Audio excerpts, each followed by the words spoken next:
not the deer, the watcher in the pines. Have you ever felt like you were being hunted? Like something was tracking your every move, waiting for the perfect moment to strike?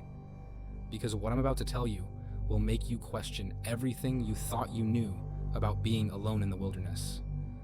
This happened to me 3 years ago, during what was supposed to be a peaceful solo camping trip in the Cascade Mountains of Washington State.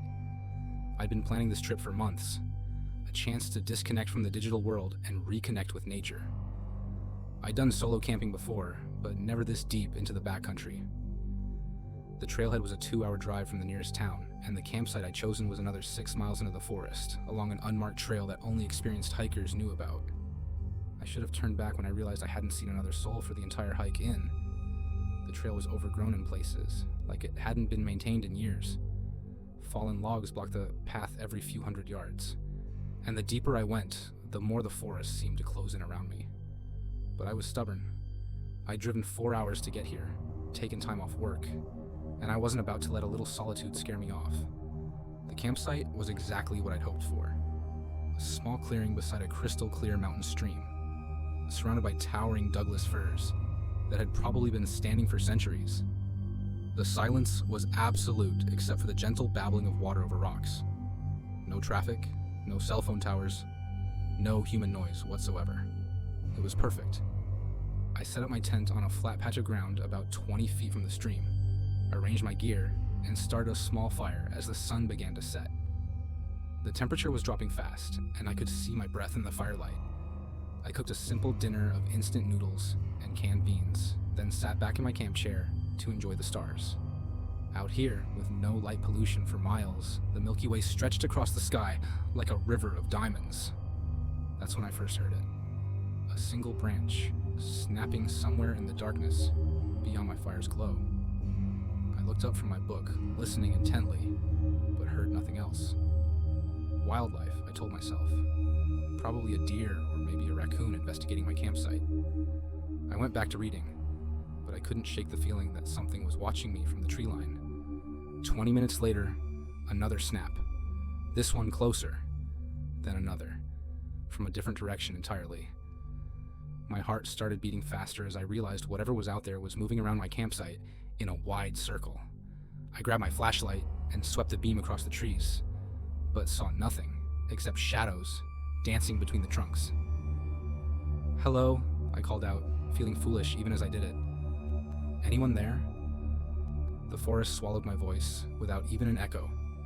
The silence that followed was somehow worse than the mysterious sounds had been. I decided to call it a night and retreated to my tent, zipping the door firmly behind me. But sleep wouldn't come. Every few minutes, I'd hear another sound. Footsteps on dry leaves, the rustle of branches being pushed aside, the soft thud of something heavy settling onto the ground. I lay there in my sleeping bag, staring at the thin nylon wall of my tent, and wondering what was on the other side. My rational mind kept insisting it was just animals, but something deeper, more primal, was screaming that I was in danger. Around midnight, the sound stopped completely. The sudden silence was almost worse than the noise had been. I must have dozed off eventually because I woke to pale morning light filtering through my tent. My first thought was relief. I'd made it through the night. My second thought was confusion. Something was wrong, but I couldn't put my finger on what. Then I unzipped my tent door and saw them. Footprints. Human footprints in the soft earth around my campsite. Not just a few, dozens of them, forming a perfect circle around my tent with a radius of maybe 15 feet. They were large, probably a size 12 or 13 boot, with a distinctive tread pattern that had left clear impressions in the damp soil. My blood turned to ice as I followed the trail with my eyes. The prints showed that someone had walked around and around my tent for hours, sometimes stopping for long periods directly outside where my head had been. In one spot, the prints were so deep and numerous that whoever it was must have stood there for a very long time, shifting their weight from foot to foot. But that wasn't the worst part. The worst part was that there was only one set of prints leading into the circle, but none leading out. Whoever had been watching me all night was still here. I grabbed my backpack and started shoving gear into it with shaking hands. I didn't bother with the tent. I'd come back for it later with help. Or maybe I just abandoned it entirely. All I wanted was to get back to my car and drive as far away from this place as possible. That's when I heard the whistle. It came from somewhere in the trees to my left. A long, low note that definitely wasn't made by any bird or animal I knew. It was answered immediately by another whistle from my right, then another from behind me. I was surrounded. I ran. I crashed through the underbrush like a panicked animal, my backpack bouncing against my spine, branches tearing at my clothes and face. Behind me, I could hear them giving chase. At least 3 people, maybe more, crashing through the forest with the confidence of those who knew these woods far better than I did. The trail seemed impossibly long as I stumbled and sprinted toward the trailhead. Every time I thought I'd lost them, I'd hear another whistle echoing through the trees, and I'd realize they were still tracking me, still coordinating their pursuit.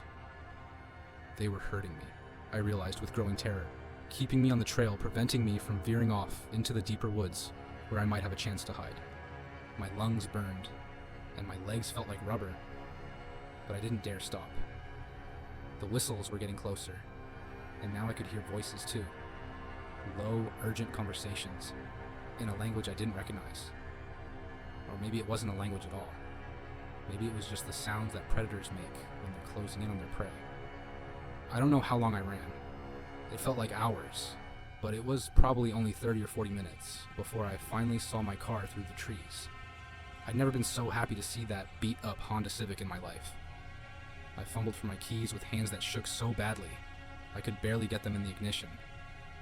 As I started the engine, I looked back toward the trailhead one last time. 3 figures stood at the edge of the forest, watching me. They were too far away to make out details, but they were definitely human. Tall, thin, wearing dark clothing that helped them blend into the shadows. They didn't move as I threw the car into reverse and backed out of the parking area. They just stood there and watched until I was out of sight. I drove straight to the nearest town and went directly to the sheriff's office. The deputy who took my statement was polite but skeptical. He said they'd had reports of unusual activity in that area before, but they'd never found any evidence of wrongdoing. Probably just local kids playing pranks on campers, he suggested, or maybe homeless people living rough in the woods. But I knew what I'd experienced wasn't a prank. The methodical way they'd circled my tent, the coordinated pursuit through the forest, the fact that they'd somehow vanished without leaving tracks. This was something else entirely. Something that had been watching me from the moment I'd entered their territory. I never went back for my tent. A week later, I called the ranger station to report the abandoned campsite. But they said they'd checked the area and found nothing. No tent, no gear, no footprints. It was like I'd never been there at all. That was 3 years ago, and I haven't been camping since. I tell people I've lost interest in the outdoors, that I prefer hotels now, but the truth is, I can't shake the feeling that they're still out there, still watching, still waiting. Sometimes, late at night, when the wind is blowing through the trees outside my apartment, I swear I can hear that whistle again, long and low and utterly inhuman. And sometimes, just sometimes, I wonder if they followed me home. The thing that haunts me most isn't the fear I felt that night, or even the mystery of who they were and what they wanted. It's the realization that I was never really alone in those woods. From the moment I'd stepped onto that trail, I'd been observed, studied, hunted. They let me set up camp, let me feel safe and secure. And then they'd begun their game. I've done research since then, scouring online forums and local newspaper archives for similar stories. What I've found has only deepened my unease. There are others, hikers and campers, who've reported being stalked through the wilderness by groups of people who seem to know the forest better than any human should. People who whistle to each other in the dark and leave no trace of their presence, except for the terror they leave behind. The authorities always have explanations. Homeless camps, drug operations, kids playing pranks. But I know better now. There are things in the deep woods that don't want to be found, and they'll go to great lengths to protect their secrets. I was lucky to escape with just my sanity intact. So if you're planning a camping trip, especially a solo one in remote wilderness, remember my story. Listen to your instincts. If something feels wrong, if you feel like you're being watched, don't ignore it. Pack up and leave immediately. Because some games aren't worth playing, and some hunters never give up the chase. The forest keeps its secrets, and sometimes those secrets keep you. What would you do if you discovered that your peaceful camping trip had turned you into an unwitting participant in someone else's twisted experiment? Because what happened to my brother and me in the Adirondack Mountains will make you question whether you're ever truly safe, even in the most remote wilderness. This story takes place last October, when my younger brother Jake and I decided to take our annual camping trip before the weather turned too cold. Jake had just graduated college and was starting his first job in a few weeks. So this felt like our last chance for a proper adventure before adult responsibilities took over completely. We'd been camping together since we were kids, but this time we wanted to push ourselves, go deeper into the wilderness than we'd ever gone before. We chose a section of the Adirondack Park that was barely marked on most maps, accessible only by a logging road that hadn't been maintained in years. The plan was simple: hike in about 8 miles to a remote lake, set up camp for 3 days, and enjoy some of the best fishing and solitude the Northeast had to offer. We'd done our research, filed our backcountry permits, and told our parents exactly where we'd be and when we'd return. The hike in was brutal. The old logging road had been reclaimed by nature in many places, forcing us to bushwhack through dense undergrowth and climb over fallen trees that blocked our path. Our packs were heavy with 3 days worth of food and gear, and by the time we reached the lake, we were both exhausted and covered in scratches from thorny bushes, but the lake was worth it. It was maybe half a mile across, surrounded by pristine forest that showed no signs of human presence. The water was so clear we could see fish swimming 20 feet down, and the silence was absolute except for the occasional call of a loon echoing across the water. We found a perfect campsite on a small peninsula that jutted into the lake, giving us water access on 3 sides and a clear view in all directions. We set up our tents, started a fire, and cooked dinner as the sun set behind the mountains. Jake was in an unusually good mood, joking around and making plans for all the fish we were going to catch. I remember thinking that this was exactly what we both needed, a chance to disconnect from the world and just be brothers again. That's when we found the first device. Jake was gathering firewood when he called me over to look at something. Attached to a tree about 50 yards from our campsite was a small black box, maybe the size of a paperback book, with a short antenna sticking out of the top. It was mounted about 8 feet up the trunk, positioned to have a clear line of sight to our camping area. "What do you think it is?" Jake asked, shining his flashlight up at the device. I studied it for a moment, noting the weatherproof casing and the small LED light that blinked red every few seconds. Trail camera, maybe? Or some kind of wildlife monitoring equipment. But even as I said it, I knew something was off. The device was pointed directly at our campsite, not at any game trail or natural wildlife corridor. And there were no markings or tags that would indicate it belonged to a research institution or park service. We decided to ignore it and went back to our fire, but the mood had shifted. The device felt like an intrusion on our wilderness experience, a reminder that even here, in one of the most remote places we could find, we weren't truly alone. The next morning, Jake made a discovery that turned our unease into genuine alarm. While I was making coffee, he took a walk around the perimeter of our campsite and found 2 more devices. One was mounted on a tree directly across the lake from us, its lens clearly focused on our location. The other was hidden in the brush behind our tents, so well camouflaged that Jake almost missed it entirely. "This isn't wildlife monitoring," he said when he came back to report his findings. "These things are watching us specifically." I wanted to dismiss his concerns, to find a rational explanation for what we discovered, but as I thought about it, the placement of the devices made it clear that someone had anticipated our arrival at this exact spot. They'd known we were coming and had prepared accordingly. "Maybe we should leave," Jake suggested, and I could hear the worry in his voice despite his attempt to sound casual. But I was stubborn. We'd hiked 8 miles through difficult terrain to get here, and I wasn't about to let some mysterious surveillance equipment ruin our trip. "Let's just keep an eye out," I said. "If anything else weird happens, we'll pack up and go." That decision haunts me to this day. The second night started normally enough. We caught several nice trout during the day and cooked them over our fire as the sun set. But as darkness fell, things began to change in subtle ways that took us a while to notice. The first sign was the silence. The normal sounds of the forest, insects chirping, small animals moving through the underbrush, the occasional hoot of an owl, gradually faded away until the only sound was the gentle lapping of water against the shore. It was as if every living thing in the area had suddenly decided to hold its breath. Then the lights started. Jake saw them first, brief flashes in the forest across the lake, like someone signaling with a flashlight. But the flashes followed no pattern we could discern, and they seemed to move from tree to tree with impossible speed. "Someone's out there," Jake whispered, pointing across the water. I grabbed my binoculars and scanned the far shore, but saw nothing except darkness between the trees. The flashes had stopped as suddenly as they'd begun. "Maybe it was just lightning," I suggested, though the sky was clear and full of stars. Jake shook his head. "Lightning doesn't move horizontally through the trees." We sat by our fire, watching and waiting, but the lights didn't return. After an hour of tense vigilance, we decided to call it a night, but neither of us slept well. Every small sound, a twig snapping, the rustle of leaves in the wind, had us both sitting up in our sleeping bags, listening intently for signs of danger.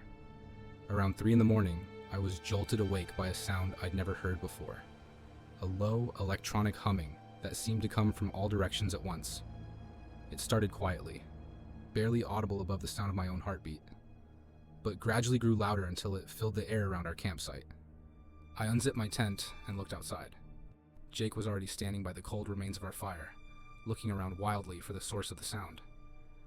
The humming was definitely electronic, not natural, and it had a pulsing quality that made my teeth ache. "What the hell is that?" Jake called out, his voice barely audible over the noise. Before I could answer, the lights came back, but this time they weren't across the lake. They were all around us. Dozens of small, bright points of light had appeared in the trees surrounding our campsite, blinking in perfect synchronization with the electronic humming. They formed a complete circle around us, maybe 100 yards out, pulsing like a heartbeat. The humming grew louder, and I felt a strange pressure in my head, like the sensation you get when an airplane changes altitude too quickly. Jake stumbled and put his hand to his forehead, clearly experiencing the same thing. "We need to get out of here," he shouted over the noise. "Now!"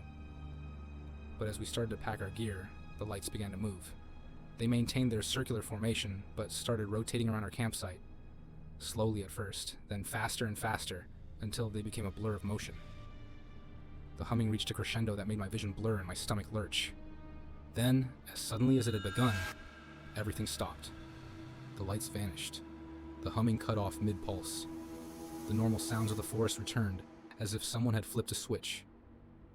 Jake and I stood in the sudden silence, our hearts pounding, staring at each other in disbelief. "Did that really just happen?" Jake asked, his voice hoarse. I nodded, not trusting myself to speak.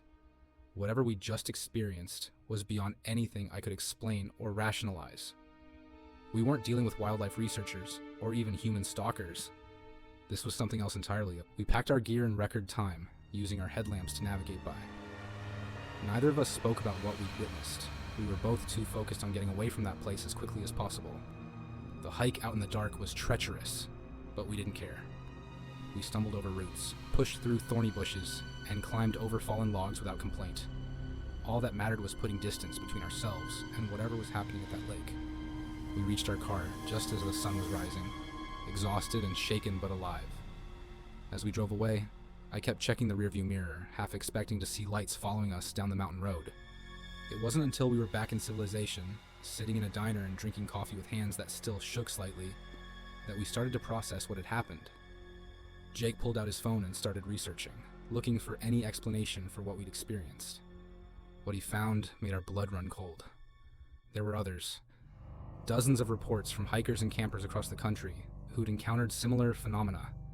Mysterious surveillance devices, electronic humming, coordinated light displays in remote wilderness areas.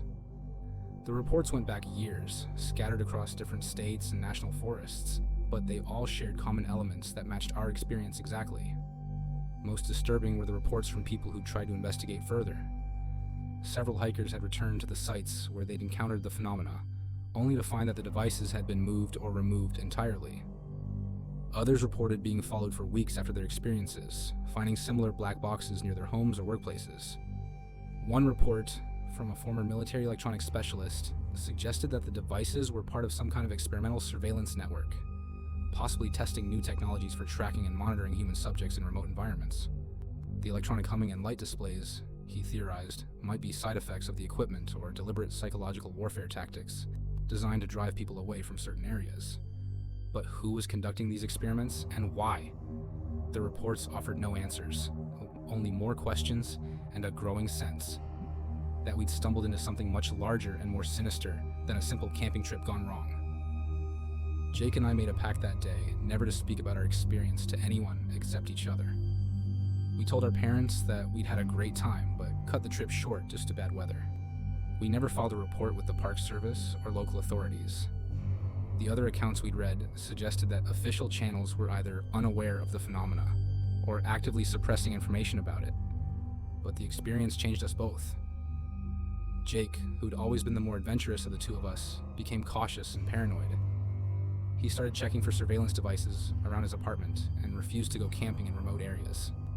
I found myself constantly looking over my shoulder, wondering if we were still being monitored somehow. 6 months later, Jake called me in a panic. He'd found one of the black boxes mounted on a tree outside his apartment building. When he went to investigate it the next day, it was gone, but he was sure of what he'd seen. We both moved to different cities shortly after that, and we've never been back to the Adirondacks. I still don't know what we encountered that night at the lake. Maybe it was a government experiment, or corporate research, or something even stranger.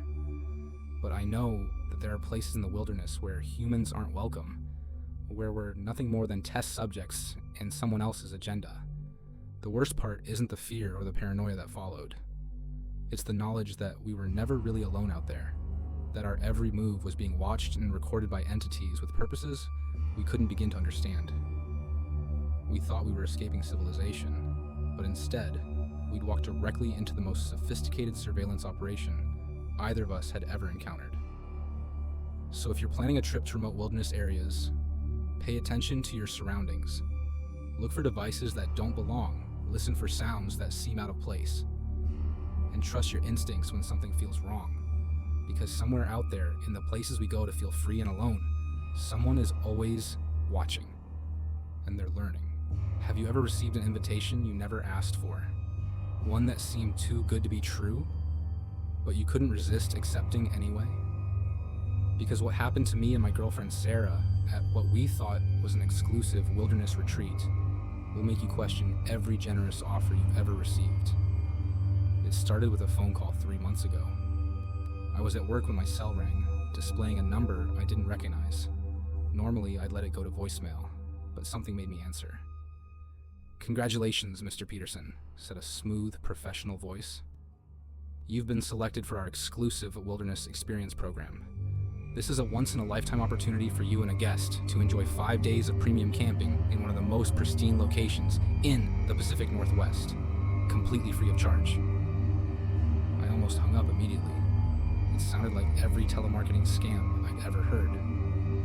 But the caller continued before I could speak. "I know this sounds too good to be true, but let me explain. Your name was provided to us by the outdoor equipment company, where you recently purchased camping gear. They recommended you as someone who would appreciate a truly unique wilderness experience. We're a new company specializing in ultra-luxury camping experiences, and we're looking for a select group of outdoor enthusiasts to test our services before our official launch." The mention of the gear purchase caught my attention.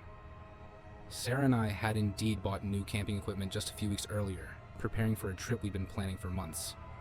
The salesperson had been unusually interested in our camping experience, and had asked us to fill out a detailed survey about our outdoor preferences. "What exactly does this involve?" I asked, my curiosity overcoming my skepticism. 5 days and 4 nights at a private wilderness preserve in the Cascade Mountains. All meals provided by our gourmet camp chef, luxury camping accommodations, guided activities, and transportation to and from the site. The only thing we ask in return is your honest feedback about the experience. It sounded incredible, but I still had doubts. Why us? We're not professional reviewers or influencers or anything like that. That's exactly why we want you, the caller replied. We're looking for authentic outdoor enthusiasts, not social media personalities. People who genuinely love camping and can give us real feedback about what works and what doesn't.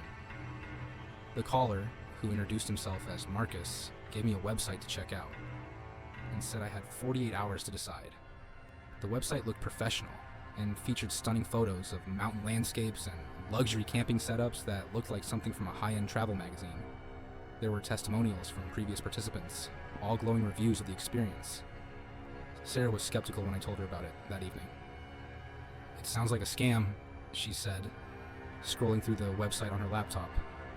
Nobody gives away $1,000 camping experiences for free. But the more we looked into it, the more legitimate it seemed. The company had proper business registration, professional photography, and even a physical address in Seattle.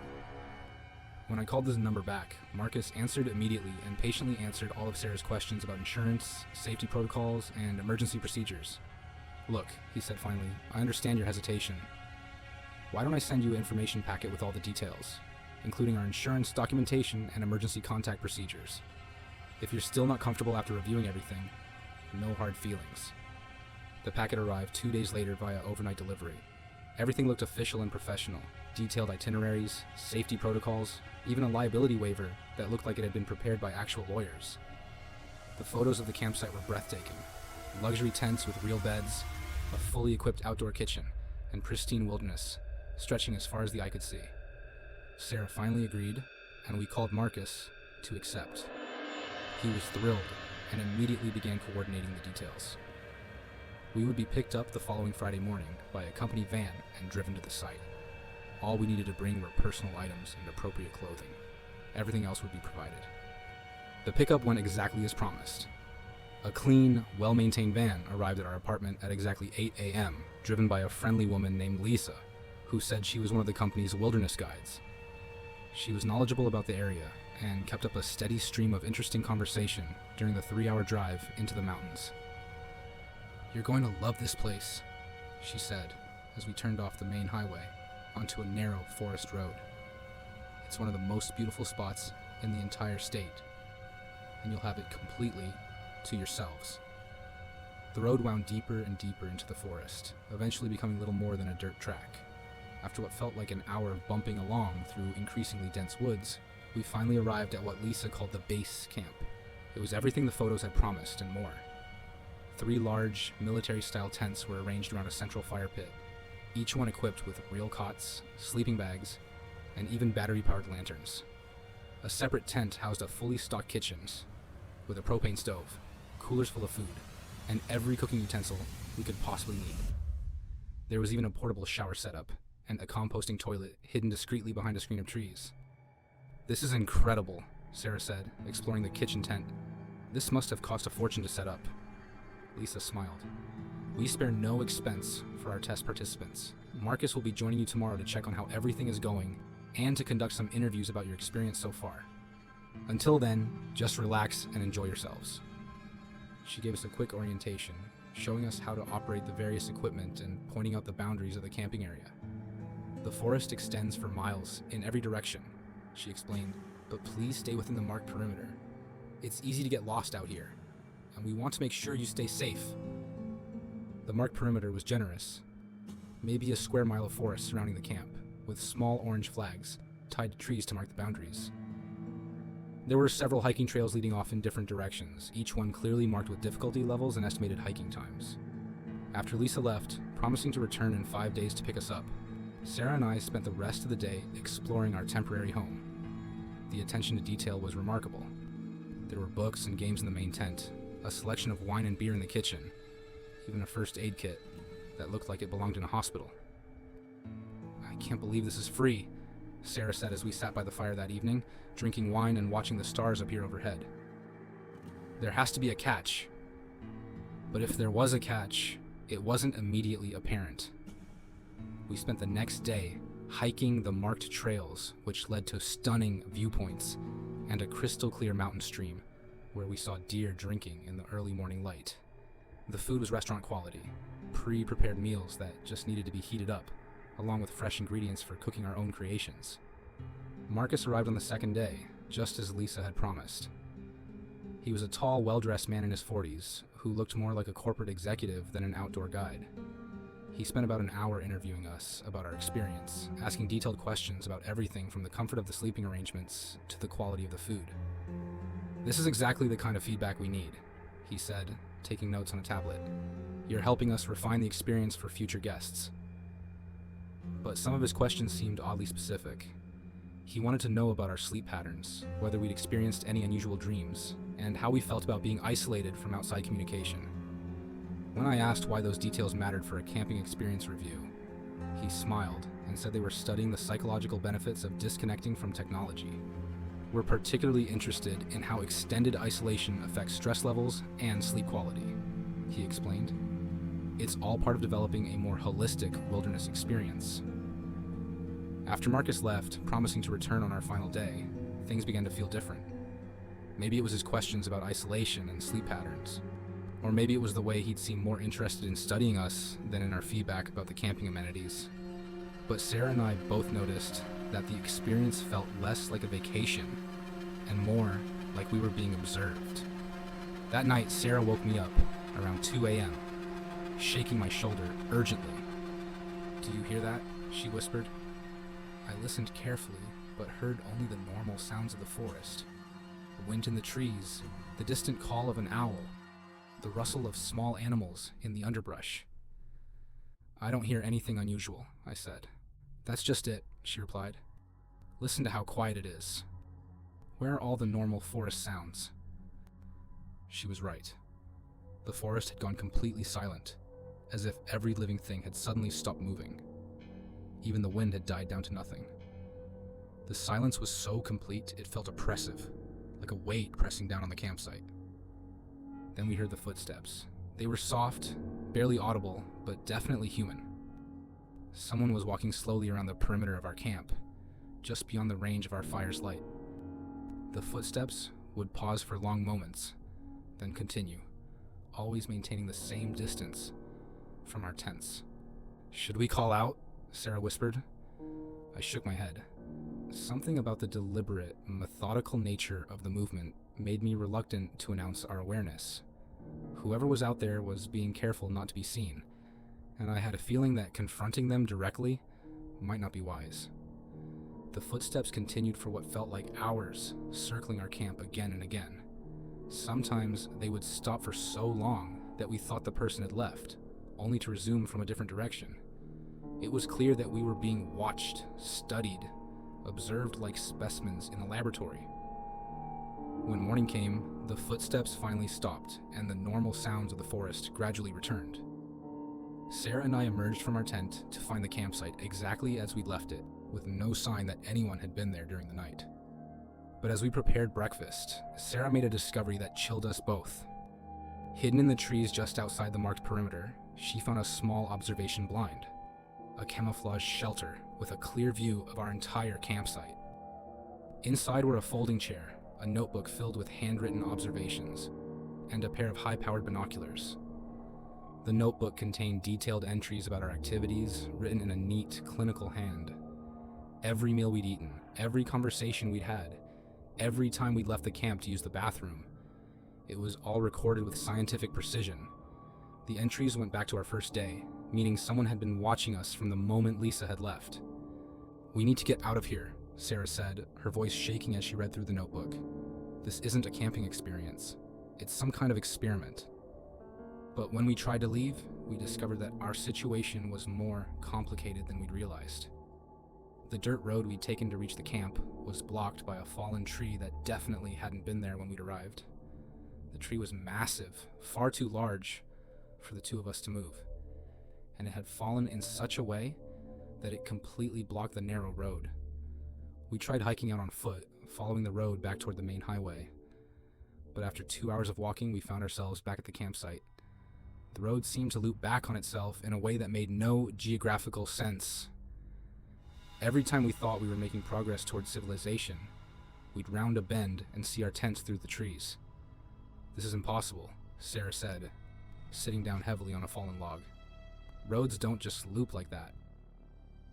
I pulled out my phone to check our GPS location, but there was no signal. Not just no cell service. The GPS wasn't working at all.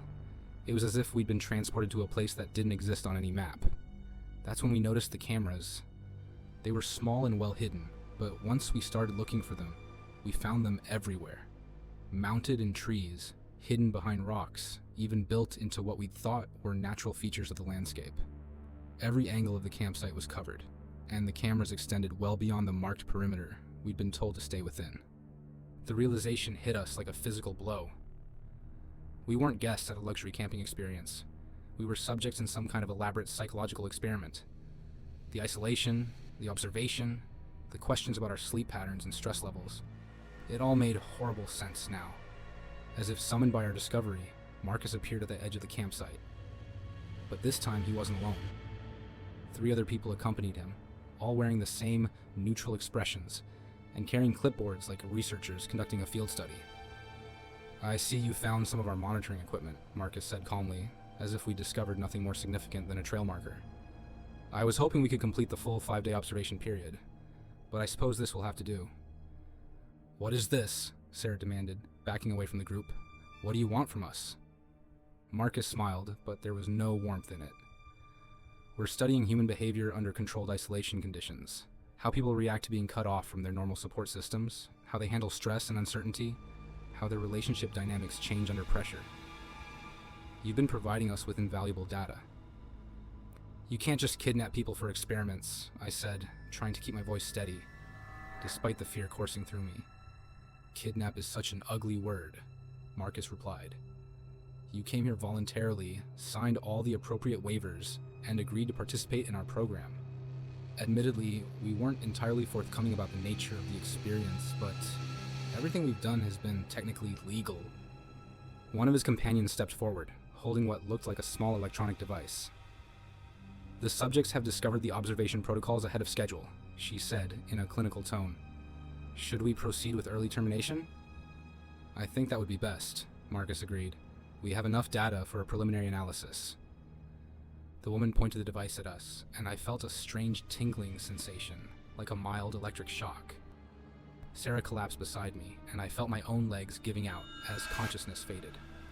I woke up in the parking lot of a rest stop along the highway. Sarah unconscious, beside me in the passenger seat of our own car. Our camping gear was neatly packed in the back, and there was a note on the dashboard thanking us for our participation in the Wilderness Experience program, and promising that we'd receive a follow-up survey in a few weeks. We never received that survey. When we tried to contact the company, the phone number was disconnected, and the website had vanished. The address in Seattle led to an empty office building with no record of any wilderness company ever being located there. Sarah and I have never spoken publicly about what happened to us in those mountains. Who would believe us? We have no proof except our memories, and a shared sense that we were violated in ways we still don't fully understand. But sometimes, late at night, I wonder how many other people have received similar invitations. How many couples have disappeared into the wilderness for luxury camping experiences that were actually something much more sinister? And somewhere out there, in facilities we'll never find, are there researchers still analyzing the data they collected from our 5 days of unwitting participation in their experiment? The invitation seemed too good to be true because it was, but by the time we realized that, we were already trapped in someone else's study, reduced to nothing more than data points in a research project we never consented to join. So if you ever receive an offer that seems impossibly generous, remember our story. Sometimes the price of a free experience is higher than you could ever imagine paying. What would you do if you discovered that the person you trusted most in the world wasn't who you thought they were? Because what happened to me during a camping trip with my best friend will make you question whether you really know anyone at all. This story begins with my friendship with David Chen, someone I'd known since we were 8 years old. We'd grown up on the same street, gone to the same schools, and shared countless adventures together. David was the kind of friend you could call at 3 a.m, the person who knew all your secrets and never judged you for them. We'd been camping together dozens of times over the years, and I trusted him completely.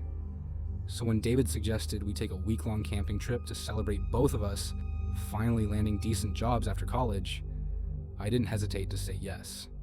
He'd found what he described as the perfect spot, a remote area in the Olympic National Forest where we could hike, fish, and just enjoy being away from the stress of our new careers. It's going to be like old times, he said, when we were planning the trip. Just you and me, no responsibilities, no deadlines. We can finally relax. David handled most of the planning, which wasn't unusual. He'd always been the more organized one, the guy who researched campsites and made sure we had all the right gear. He picked me up early on a Saturday morning in his Jeep, our camping equipment loaded in the back, and we headed west toward the mountains. The drive took about 4 hours, and we spent most of it catching up and reminiscing about our childhood adventures. David seemed relaxed and happy, cracking jokes and singing along to the radio just like he always did. There was nothing unusual about his behavior, nothing that would have made me suspect that anything was wrong. The campsite he'd chosen was incredibly remote, accessible only by a narrow dirt road that wound through dense forest for miles.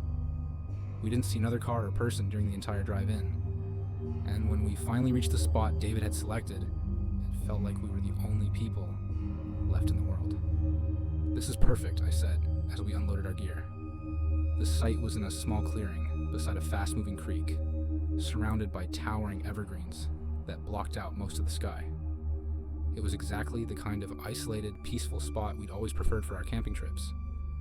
We set up our tents on opposite sides of the clearing, just like we always did.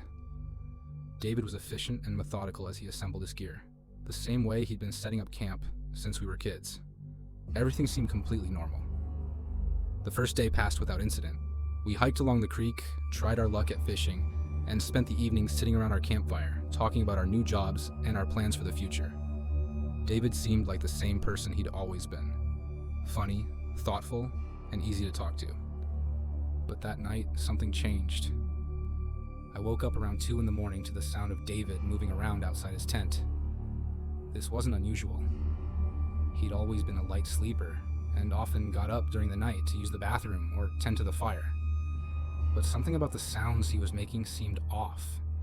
Instead of the quick, purposeful movements I'd expect from someone getting up for a few minutes, I could hear him moving slowly and deliberately around the campsite.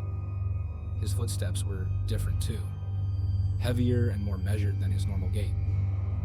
I lay in my sleeping bag listening as he walked in a wide circle around the entire campsite, his footsteps crunching softly on the forest floor. The circuit took him maybe 10 minutes to complete, and then he did it again and again. After the 4th circuit, I started to get concerned. This wasn't normal behavior, even for David. I unzipped my tent quietly and peered out into the darkness. What I saw made my blood run cold. The figure walking around our campsite looked like David. Same height, same build, same camping clothes. But something about the way he moved was fundamentally wrong. His gait was too stiff, too mechanical, like someone who was consciously thinking about each step instead of walking naturally. And his face. Even in the dim light from the dying embers of our fire, I could see that his expression was completely blank. No emotion, no awareness. Just an empty stare as he continued his methodical patrol of our campsite. I watched in growing horror as he completed 2 more circuits, then finally returned to his tent and disappeared inside. The forest fell silent again, but I lay awake for the rest of the night, my mind racing with questions I couldn't answer. The next morning, David seemed completely normal again. He greeted me cheerfully, made coffee, and chatted about our plans for the day, as if nothing unusual had happened. When I carefully asked if he'd slept well, he said he'd been out like a light all night. "Best sleep I've had in months," he said, with a smile that looked exactly like the smile I'd known for 15 years. There's something about being out in nature that just knocks me out. I wanted to believe that I'd imagined the whole thing, that maybe I'd been dreaming or I'd seen some kind of optical illusion in the darkness. But I knew what I'd witnessed, and it didn't match the person sitting across from me making breakfast. Throughout the day, I found myself studying David carefully, looking for any sign that something was wrong. But he seemed perfectly normal, laughing at my jokes, sharing memories from our childhood, displaying all the mannerisms and personality quirks I'd known for years. It wasn't until we were setting up camp for our second night that I noticed the first real discrepancy. David was telling a story about our high school graduation party, something we'd both been present for and had talked about many times over the years. But as he spoke, I realized he was getting key details wrong, not just minor things, but fundamental facts about what had happened and who had been there. Remember when Sarah Martinez showed up drunk and tried to climb the water tower? He said, laughing at the memory. But Sarah Martinez had never been at that party. She'd been dating someone from a different school and had spent graduation night with him. The person who tried to climb the water tower was Jake Morrison, and David had been the one to talk him down. I think you're mixing up some details, I said carefully. That was Jake who climbed the tower, and Sarah wasn't even there. David paused for a moment, his expression flickering with something I couldn't identify. Then he laughed and shook his head. You're right, of course. I don't know why I said Sarah. Must be getting old. But the mistake bothered me more than it should have. David had an excellent memory, especially for shared experiences. He was the kind of person who could recall conversations we'd had years ago, word for word. Getting such basic facts wrong about a significant event wasn't like him at all. As the evening progressed, I noticed more small inconsistencies. He couldn't remember the name of our 4th grade teacher, someone we'd both loved and talked about frequently. He referred to my sister by the wrong name twice.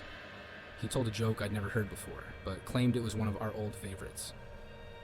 Each mistake was small enough to be explained away individually, but together they formed a pattern that made me increasingly uneasy. It was as if someone had studied David's life and personality, but had gotten some of the details wrong in their research. That night, I pretended to fall asleep early, but actually lay awake in my tent, waiting to see what would happen. Sure enough, around 2 a.m., I heard David moving around outside again. This time, I was ready. I had my phone positioned to record through a small gap in my tent zipper, and I watched as the same mechanical patrol began. But tonight, I noticed something even more disturbing. As David walked his circuits around the campsite, he was talking to himself in a low, monotone voice. I couldn't make out most of the words, but I caught fragments that made no sense in context. Strings of numbers, what sounded like technical terminology, and occasionally my own name spoken with no emotion whatsoever. The patrol lasted exactly 45 minutes, just like the night before. When it ended, David returned to his tent with the same robotic movements, and the forest fell silent again.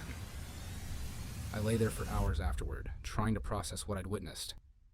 The person I was camping with looked like my best friend, sounded like him most of the time, and knew enough about our shared history to maintain the illusion during normal conversation.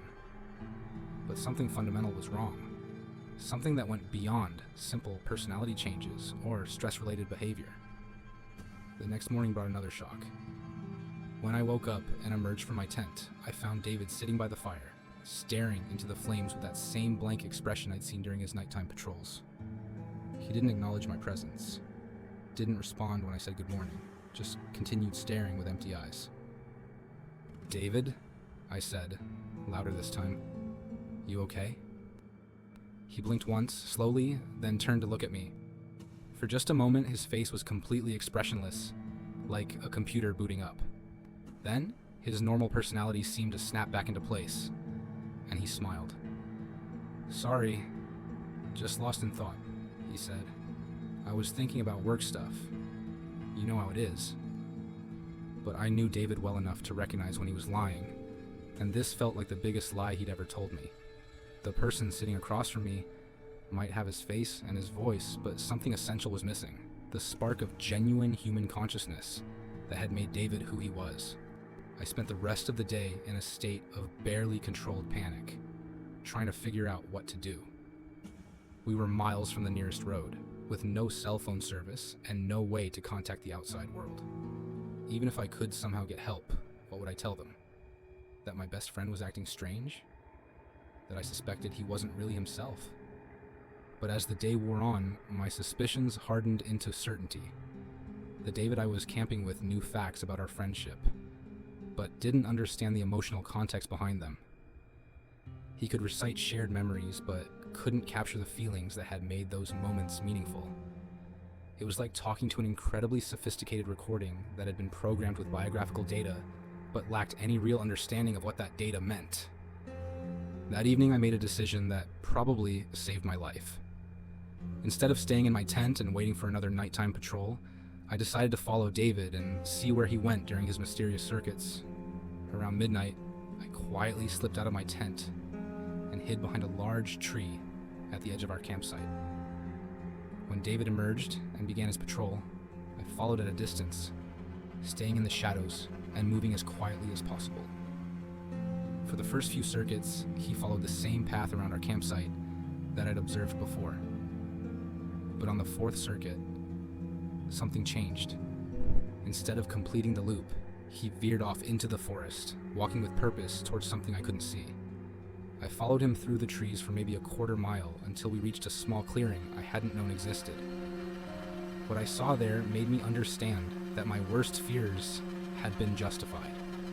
In the center of the clearing was a small camp that definitely hadn't been there when we'd arrived. A single tent, a cold fire pit, and scattered around the area. Personal belongings that I recognized as David's. His real camping gear, not the equipment he'd been using at our campsite. And lying motionless beside the tent, partially hidden by a tarp, was a human form. I crept closer, my heart pounding so hard I was sure it could be heard throughout the forest. When I was close enough to see clearly, I had to bite my hand to keep from screaming. It was David. The real David. His face was pale and his eyes were closed, but I could see the slight rise and fall of his chest that indicated he was still breathing. He appeared to be unconscious or heavily sedated, but he was alive, which meant that the person I'd been camping with for 3 days wasn't David at all. I turned to run back to our campsite, but found my path blocked by the figure I'd been thinking of as David. Up close, in the moonlight, I could see subtle differences I'd missed before. The facial features were almost perfect, but not quite right, like a photograph that had been slightly distorted. The eyes were the wrong shade of brown, and there was a small scar on David's chin that this imposter lacked. "You weren't supposed to see this," the thing said in David's voice, but without any of his warmth or personality. "This complicates the timeline significantly." "What are you?" I managed to ask, backing away slowly. "I am a replacement," it replied matter-of-factly. "A temporary substitute while the original undergoes processing. The procedure was supposed to be completed before you noticed any discrepancies." "Processing? What kind of processing?" The imposter tilted its head, studying me with those wrong-colored eyes. "Memory extraction and personality mapping. The original will be returned once we have gathered sufficient data about his social connections and behavioral patterns."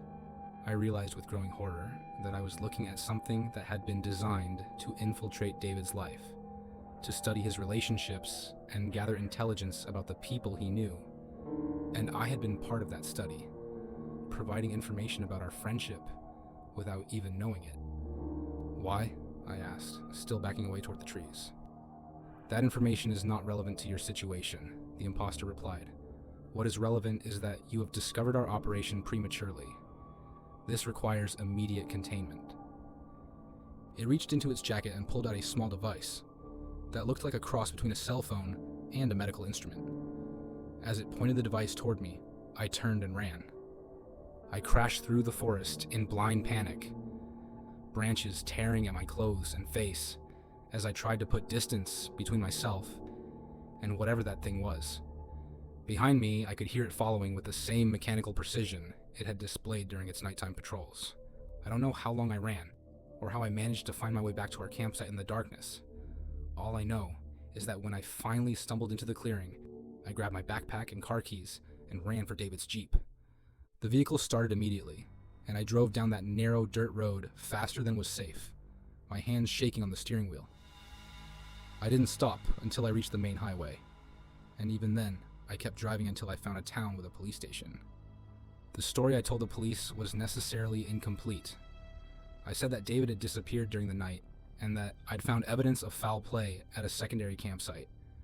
I led them back to the area, but when we reached the clearing where I'd seen the real David, there was nothing there. No tent, no equipment, no sign that anyone had ever been there. The police searched the area for 2 days, but found no trace of David or any evidence that he'd been harmed. Eventually, they concluded that he'd probably gotten lost in the forest and would turn up when he was ready.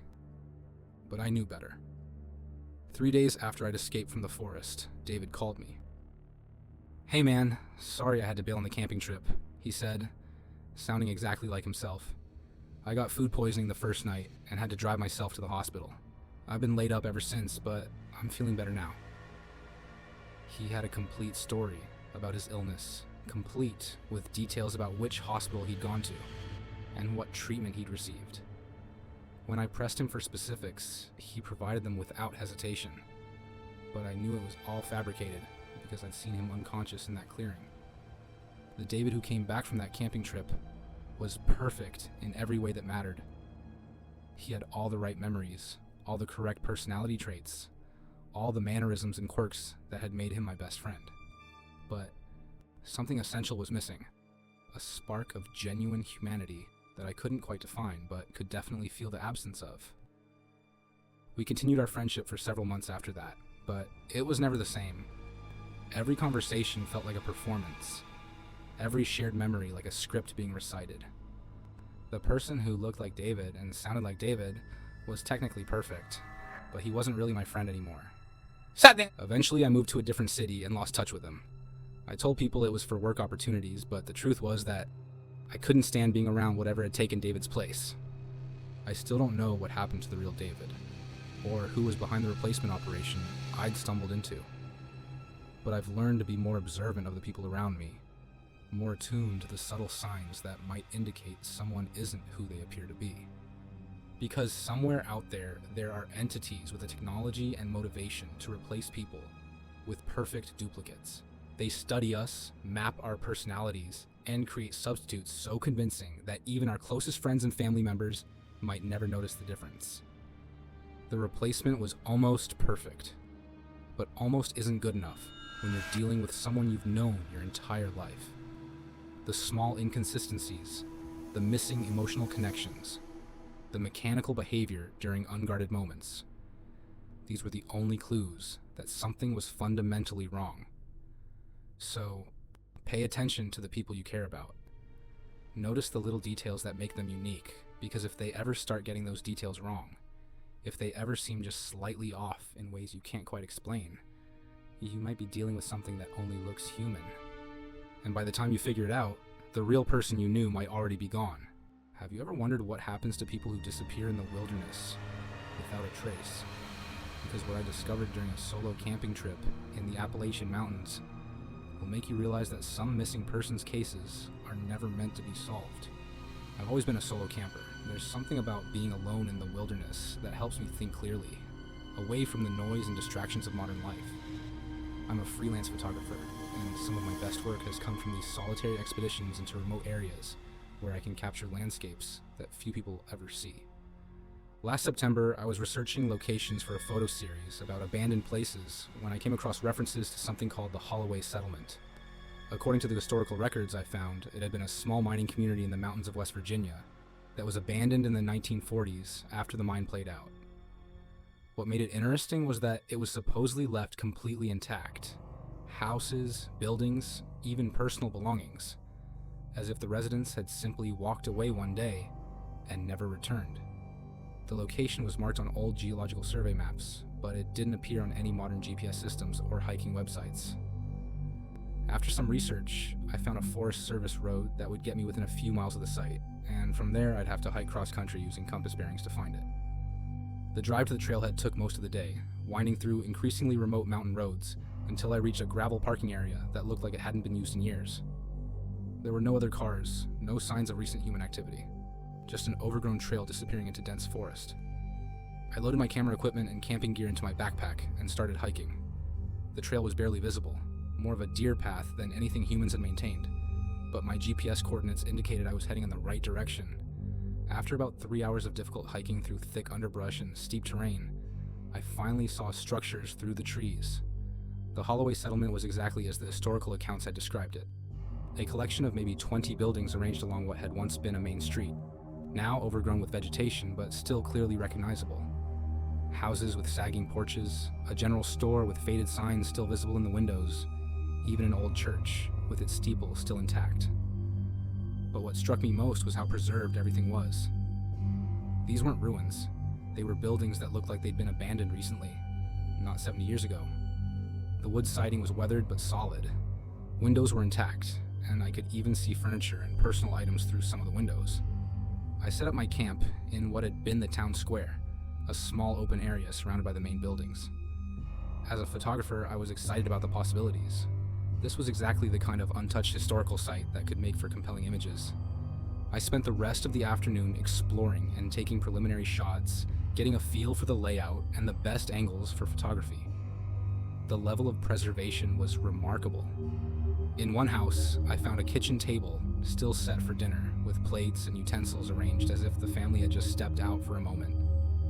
In another, children's toys were scattered on the floor of what had been a bedroom. But as I explored, I began to notice things that didn't quite fit with the historical timeline. Some of the personal items looked too modern for a 1940s mining town. I found a wristwatch that appeared to be from the 1980s, clothing with synthetic fabrics that hadn't been invented in the 1940s, and in one house, a radio that was definitely from a much later era. I told myself that these items had probably been left by more recent visitors, hikers or explorers who had found the settlement over the years and left things behind. But something about the way they were arranged, integrated naturally with the older items, suggested they had been there much longer than that. As evening approached, I returned to my campsite and started a small fire.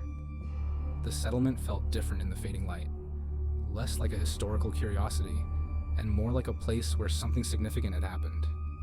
The silence was absolute, except for the crackling of my fire, and I found myself glancing frequently at the dark windows of the surrounding buildings.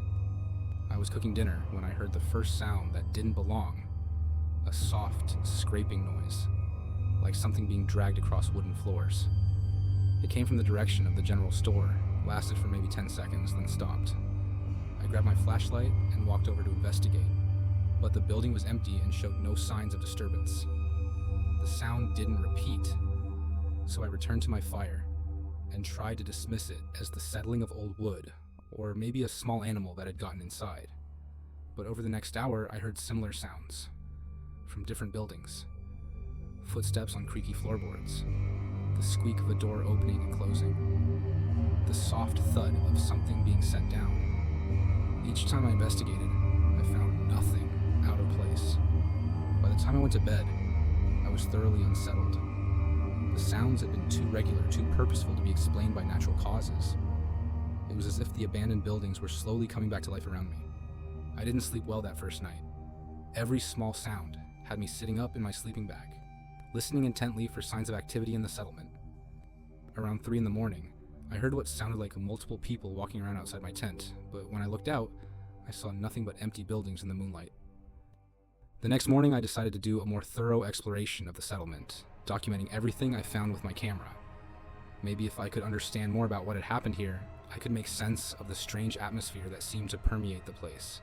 In the church, I found something that made me reconsider everything I thought I knew about the settlement's history. Carved into the wooden pews were names and dates, but they weren't from the 1940s. The most recent date I found was from just 2 years ago, and the names were familiar. I pulled out my phone and did a quick internet search. The names carved into those pews belonged to people who had been reported missing in the Appalachian region over the past several decades. Hikers, campers, hunters, people who had disappeared without a trace in the mountains and were never found. My hands were shaking as I photographed the carvings. There were dozens of names, spanning from the 1960s to the present day. Each one represented someone who had vanished into these mountains, and apparently ended up here, in this forgotten settlement that wasn't supposed to exist. But if these people had made it to the settlement, where were they now? And why had they carved their names into the church pews, like some kind of memorial? I was still processing this discovery when I heard voices. They were coming from the direction of the main street, multiple people talking in low conversational tones. I crept to one of the church windows and peered out, expecting to see other hikers or maybe park rangers who had somehow found their way to the settlement. What I saw instead defied explanation. The street was full of people, maybe 30 or 40 individuals of various ages, all dressed in clothing from different eras. Some wore the simple work clothes of 1940s miners, others had on hiking gear from the 1970s and 80s, and a few were dressed in modern outdoor clothing that looked like it could have been purchased yesterday. They were going about their business as if the settlement was a living, functioning community. I watched as they entered and exited buildings, carried on conversations, and moved with the purposeful activity of people who belonged there. But something about their movements was wrong, too slow, too deliberate, like actors who were consciously thinking about every gesture. And their faces. Even from a distance, I could see that their expressions were blank, emotionless, like people who were sleepwalking through their daily routines. I ducked below the windowsill, my heart pounding. What I was seeing was impossible, but I couldn't deny the evidence of my own eyes. The settlement wasn't abandoned.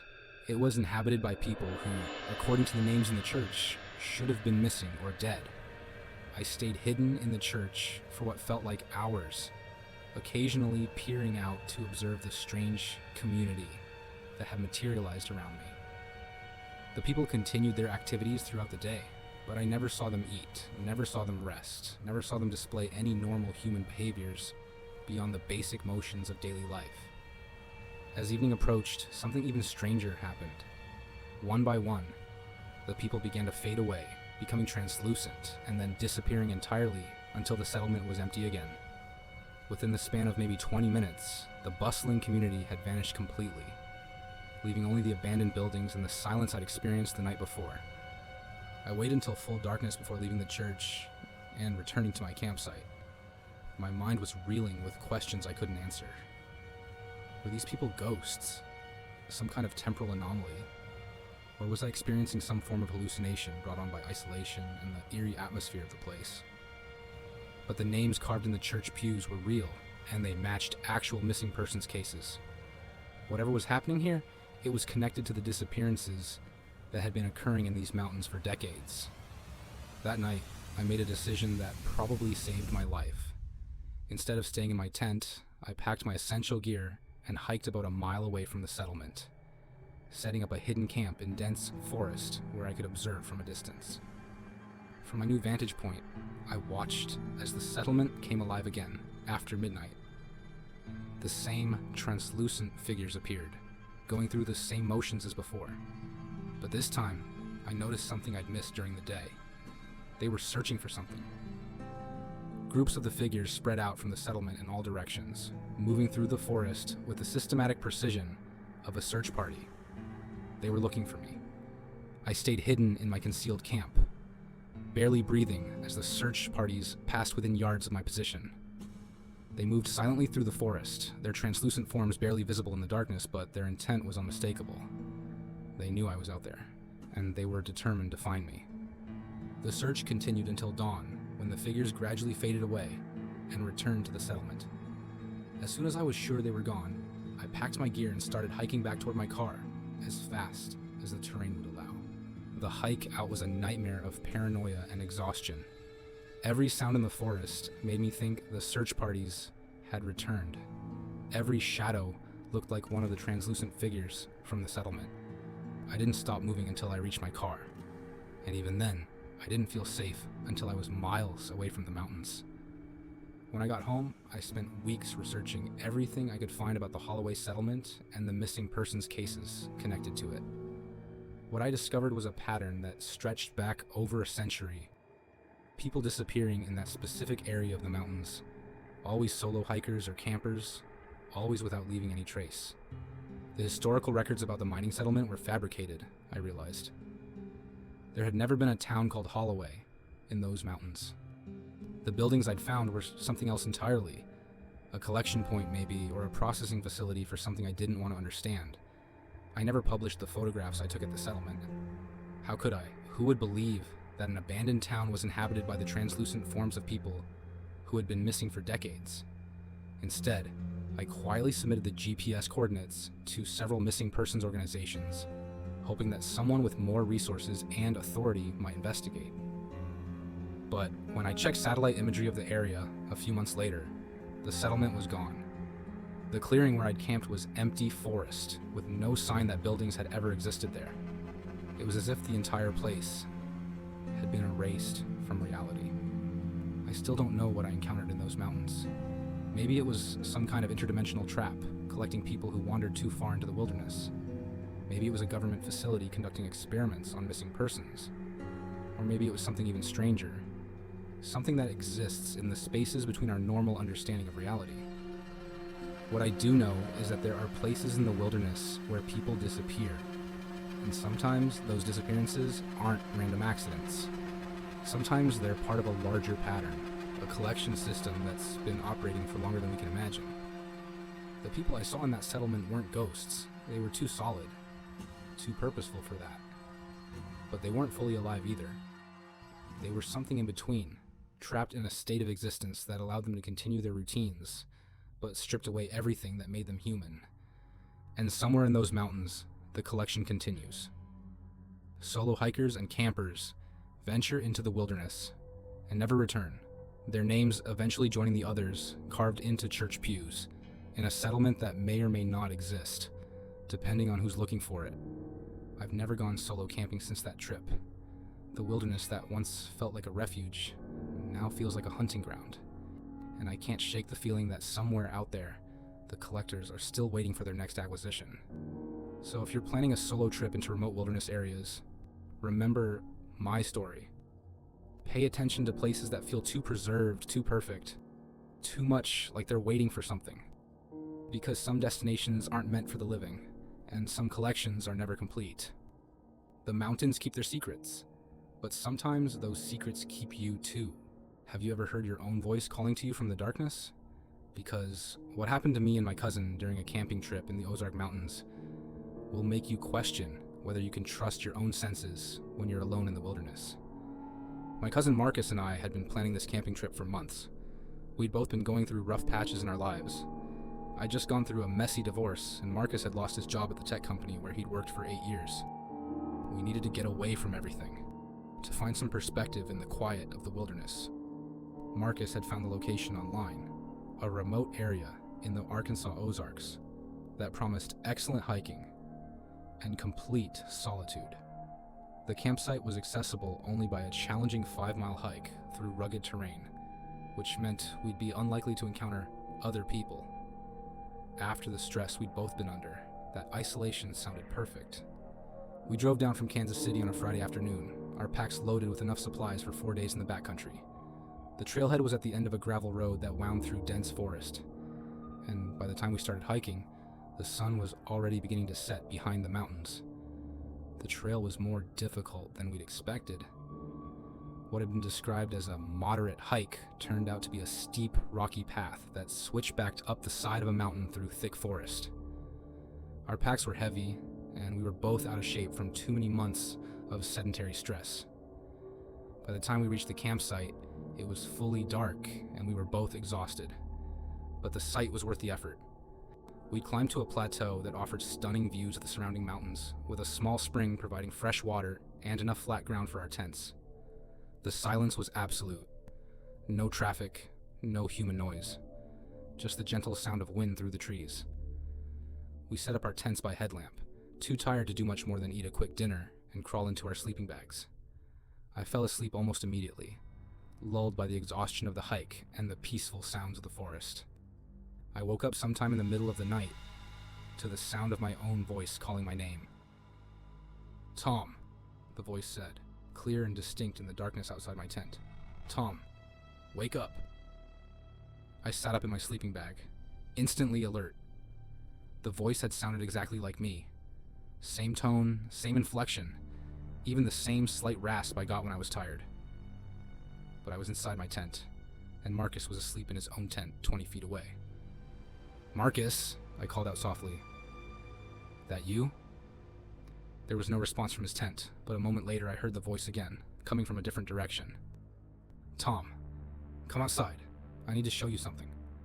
The voice was definitely mine, but it was coming from the forest beyond our campsite. I grabbed my flashlight and unzipped my tent, shining the beam into the darkness. I could see Marcus's tent, undisturbed, and the dying embers of our campfire, but nothing else. "Marcus," I said louder. "You awake?" I heard him stirring in his tent, then the sound of his zipper opening. "What's going on?" he asked, his voice groggy with sleep. "Did you hear that voice just now?" "What voice?" I was asleep. I was about to explain when we both heard it again. My voice, calling from somewhere in the trees. "Tom, don't ignore me. This is important." Marcus emerged from his tent, his own flashlight in hand. "What the hell was that?" he whispered. "It sounds like me," I said, my voice shaking slightly, "but it's not me." We stood there in the darkness, our flashlight beams sweeping the forest around our campsite. The voice didn't come again, but the silence that followed felt heavy and expectant, like something was waiting for us to respond. "Maybe it's an echo," Marcus suggested, though he didn't sound convinced. Sound can do weird things in the mountains. But I knew it wasn't an echo. The voice had been too clear, too immediate, and it had come from different directions. Echoes don't move around like that. We stayed up for another hour, listening and watching, but heard nothing more. Eventually, we convinced ourselves that it had been some kind of acoustic anomaly and went back to our tents. But I didn't sleep well for the rest of the night, and I could hear Marcus tossing and turning in his sleeping bag. The next morning, we tried to rationalize what we'd heard. Maybe it had been another camper playing a prank, or some kind of natural phenomenon we didn't understand. The mountains were known for strange acoustic effects, and we were both stressed and tired from the hike. We spent the day exploring the area, hiking to various viewpoints, and enjoying the spectacular scenery. The Ozarks were beautiful in the fall, with the leaves just beginning to change colors and the air crisp and clean. For most of the day, we managed to forget about the strange voice from the night before. But as evening approached, we both became increasingly anxious about what might happen when darkness fell again. We built up our campfire larger than necessary, creating a bright circle of light around our campsite. We stayed up late, talking and trying to keep our minds off the previous night's experience, but eventually exhaustion won out, and we reluctantly went to our tents. This time, I didn't have to wait until the middle of the night. I'd been lying in my sleeping bag for maybe an hour when I heard Marcus's voice calling from outside. "Tom, you need to see this. Come out here right now." The voice was urgent, almost panicked, and it was definitely Marcus. I could hear the slight southern accent he'd never quite lost, despite living in Kansas City for years. "Marcus," I called back. "What is it?" But there was no response from his tent. I could see the outline of it in the moonlight, and it appeared undisturbed. "Marcus, answer me," I said louder. The voice came again, but this time it was farther away, deeper in the forest. "Tom, hurry. Something's wrong. I need help." I grabbed my flashlight and unzipped my tent. Marcus's tent was zipped shut, and I could hear him breathing steadily inside. The deep, regular breathing of someone who was fast asleep. "Marcus," I whispered, shaking his tent gently. "Wake up." He stirred and mumbled something, then sat up. "What's happening?" "I just heard your voice calling me from the forest, but you were asleep." Marcus was quiet for a moment, then unzipped his tent and emerged. "I heard something too," he said quietly. "Right before you woke me up. It sounded like you calling my name from outside." We looked at each other in the dim light from our flashlights, both of us understanding that something very strange was happening. "This isn't normal," Marcus said. "Voices don't just copy themselves." As if in response to his words, we heard both of our voices calling from different directions in the forest. "Tom, Marcus, where are you?" My voice called from the north.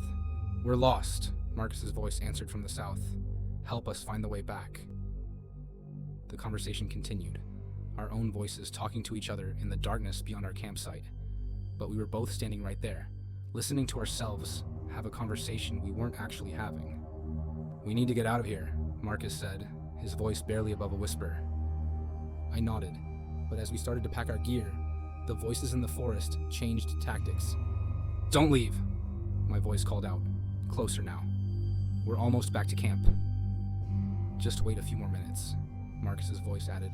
"We found something incredible." The voices were getting closer, and I could hear footsteps in the forest. 2 sets of footsteps, approaching our campsite from different directions. "Pack faster," I told Marcus, shoving my sleeping bag into my backpack without bothering to roll it properly. But before we could finish packing, 2 figures emerged from the tree line into the light of our campfire. They looked exactly like us. The figure that looked like me was wearing the same clothes I'd worn that day, had the same haircut, even the same small scar on my chin from a childhood accident. The figure that looked like Marcus was equally perfect, down to the way he stood with his weight shifted slightly to his left foot due to an old ankle injury. But their eyes were wrong. They were too bright, too reflective, like the eyes of nocturnal animals caught in headlights. "Why are you packing?" The thing that looked like me asked, its voice perfectly matching my own. "We just got here. We've been looking for you," the Marcus thing added. "We have so much to show you." The real Marcus grabbed my arm. "Run," he whispered. We bolted into the forest, leaving our half-packed gear behind. Behind us, I could hear our own voices calling after us. But the words were wrong, the sentences structured in ways that no human would speak. "Return to the designated area," my voice called out. "Compliance is required for processing." "Integration cannot proceed without cooperation," Marcus's voice added. We crashed through the underbrush in the darkness, our flashlights providing barely enough light to avoid running into trees. The voices followed us, always maintaining the same distance, never getting closer but never falling behind either. The hike down the mountain in the dark was a nightmare. We fell repeatedly, scraped ourselves on rocks and thorns, and got turned around several times. But we kept moving, driven by a terror that went beyond rational thought. The voices followed us for miles, sometimes calling out encouragement in our own voices, sometimes making threats, sometimes just talking to each other about things that made no sense. "The specimens are exhibiting unexpected resistance," I heard myself say. "Adjustment of parameters may be necessary," Marcus's voice replied. "Previous iterations were more compliant." It wasn't until we reached our car at the trailhead that the voices finally stopped. We threw our remaining gear into the trunk and drove away as fast as the winding mountain roads would allow, not speaking until we were miles away from the mountains. "What were those things?" Marcus finally asked, as we pulled into a gas station in the first town we encountered. "I don't know," I replied, "but they weren't us." We spent the rest of the night in a motel, neither of us willing to sleep. We kept the lights on and the TV turned up loud, as if normal human noise could somehow protect us from whatever we'd encountered in the mountains. The next morning we drove straight home, abandoning most of our camping gear on that mountain plateau. We told people that we'd had equipment problems and had to cut the trip short, but we never spoke about what had really happened, not even to each other. But the experience changed both of us. Marcus became obsessed with researching similar encounters, spending hours online looking for other people who'd reported hearing their own voices in the wilderness. What he found was disturbing. Dozens of accounts from across the country of hikers and campers who'd encountered perfect vocal duplicates of themselves in remote areas. Most of the reports were dismissed as hallucinations or hoaxes, but the details were remarkably consistent. The voices always sounded exactly like the witnesses, always tried to lure them away from their campsites, and always seemed to be connected to some kind of intelligence that was studying human behavior. I tried to forget about the whole experience, but I couldn't shake the feeling that those things were still out there, still copying voices, still trying to understand what it meant to be human. And sometimes, late at night, I wondered if they'd succeeded in copying more than just our voices, because in the weeks after our return, both Marcus and I noticed small changes in ourselves. We'd catch ourselves saying things we didn't remember thinking, or find ourselves in places we didn't remember going to. Nothing dramatic, just subtle shifts that made us question whether we were still entirely ourselves. The worst part was the dreams. Both of us started having the same recurring nightmare. We were back on that mountain plateau. But this time, we were the ones calling out to campers from the forest, trying to lure them away from their fires, with voices that sounded exactly like their own. In the dreams, we understood what we were, what we'd become. We were echoes, copies created by something that lived in the deep wilderness and fed on human consciousness. We retained the memories and personalities of our originals, but we served a different purpose now, to gather more specimens, to expand the collection. I still don't know if those dreams were just psychological trauma from our experience, or if they were something more. But I've never gone camping in remote wilderness areas since that trip, and I've learned to be very careful about responding to voices in the dark. Because somewhere in those mountains, there are things that can perfectly mimic human voices, human appearances, maybe even human thoughts. They're patient, intelligent, and always learning. And every person who disappears in the wilderness might not be lost. They might be replaced. The echo of your own voice calling from the darkness isn't always just sound bouncing off rocks. Sometimes it's something else entirely. Something that's been listening, learning, and waiting for the perfect moment to become you. And once it succeeds, you might never know the difference. Have you ever wondered why some camping areas are always available, no matter how popular the surrounding region might be? Because what I discovered about this seemingly perfect campsite my family booked for our annual reunion will make you question every great deal you've ever found online. Every year for the past decade, my extended family has gathered for a week-long camping trip. It's become our most important tradition. Aunts, uncles, cousins, and grandparents, all coming together to reconnect away from the distractions of modern life. We usually book the same campground in Colorado, but this year, it was completely booked when we tried to make our reservation. That's when my Uncle Jerry found what seemed like the perfect alternative. He discovered a private campground called Pine Valley Retreat through an obscure camping website. The photos showed pristine wilderness, well-maintained facilities, and spacious campsites that could accommodate our large group. Best of all, it was available for our exact dates and cost significantly less than our usual spot. It's probably new, Jerry explained when some family members questioned the low price. They're probably offering deals to build up their reputation. The booking process was smooth and professional. We received detailed confirmation emails with maps, check-in procedures, and a comprehensive list of amenities.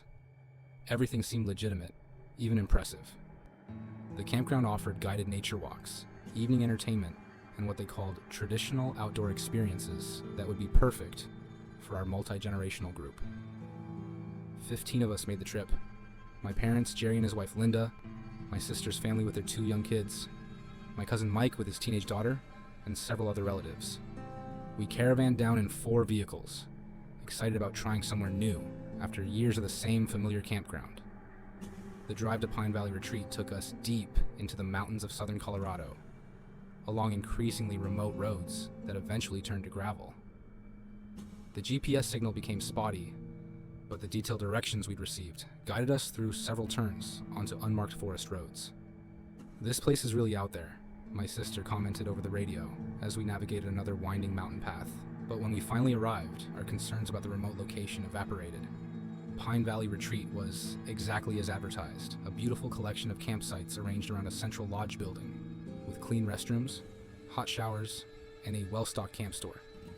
The staff was friendly and efficient, checking us in quickly and providing maps of the hiking trails and activity schedules. Our group was assigned to a cluster of adjacent campsites in what they called the family section, a secluded area surrounded by towering pine trees that provided both privacy and a sense of community. We spent the afternoon setting up our tents and exploring the facilities, impressed by the quality of everything we saw. The first sign that something was unusual came during dinner preparation. My Aunt Carol, who's always been the family organizer, was trying to coordinate cooking schedules when she noticed that we seemed to be the only guests in the entire campground. "That's odd," she said, looking around at the dozens of empty campsites. "You'd think a place this nice would be busier, especially during peak season." When we asked the camp store clerk about it, she smiled and said they preferred to limit the number of guests to ensure everyone had a quality experience. "We believe in providing an intimate connection with nature," she explained. "Too many people can disrupt the natural harmony of the environment." It sounded reasonable, even admirable, so we didn't think much more about it. We were just happy to have found such a perfect spot for our family gathering. The first evening was wonderful. We cooked dinner together, played games around the campfire, and enjoyed the kind of relaxed family time that had become increasingly rare as everyone's lives got busier. The kids loved exploring the forest around our campsites, and the adults appreciated the chance to catch up without the usual distractions. But as the evening progressed, I began to notice small things that seemed off. The staff members we encountered all had the same eerily cheerful demeanor, as if they were following a script.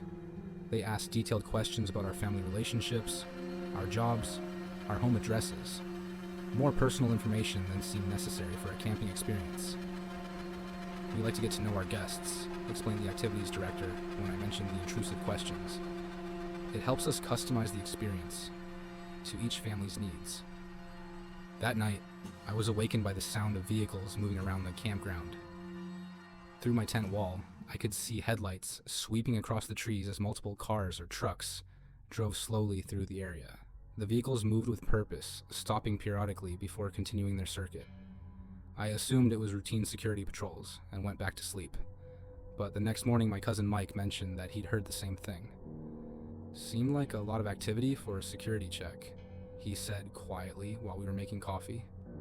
And why would they need to patrol so frequently in an empty campground?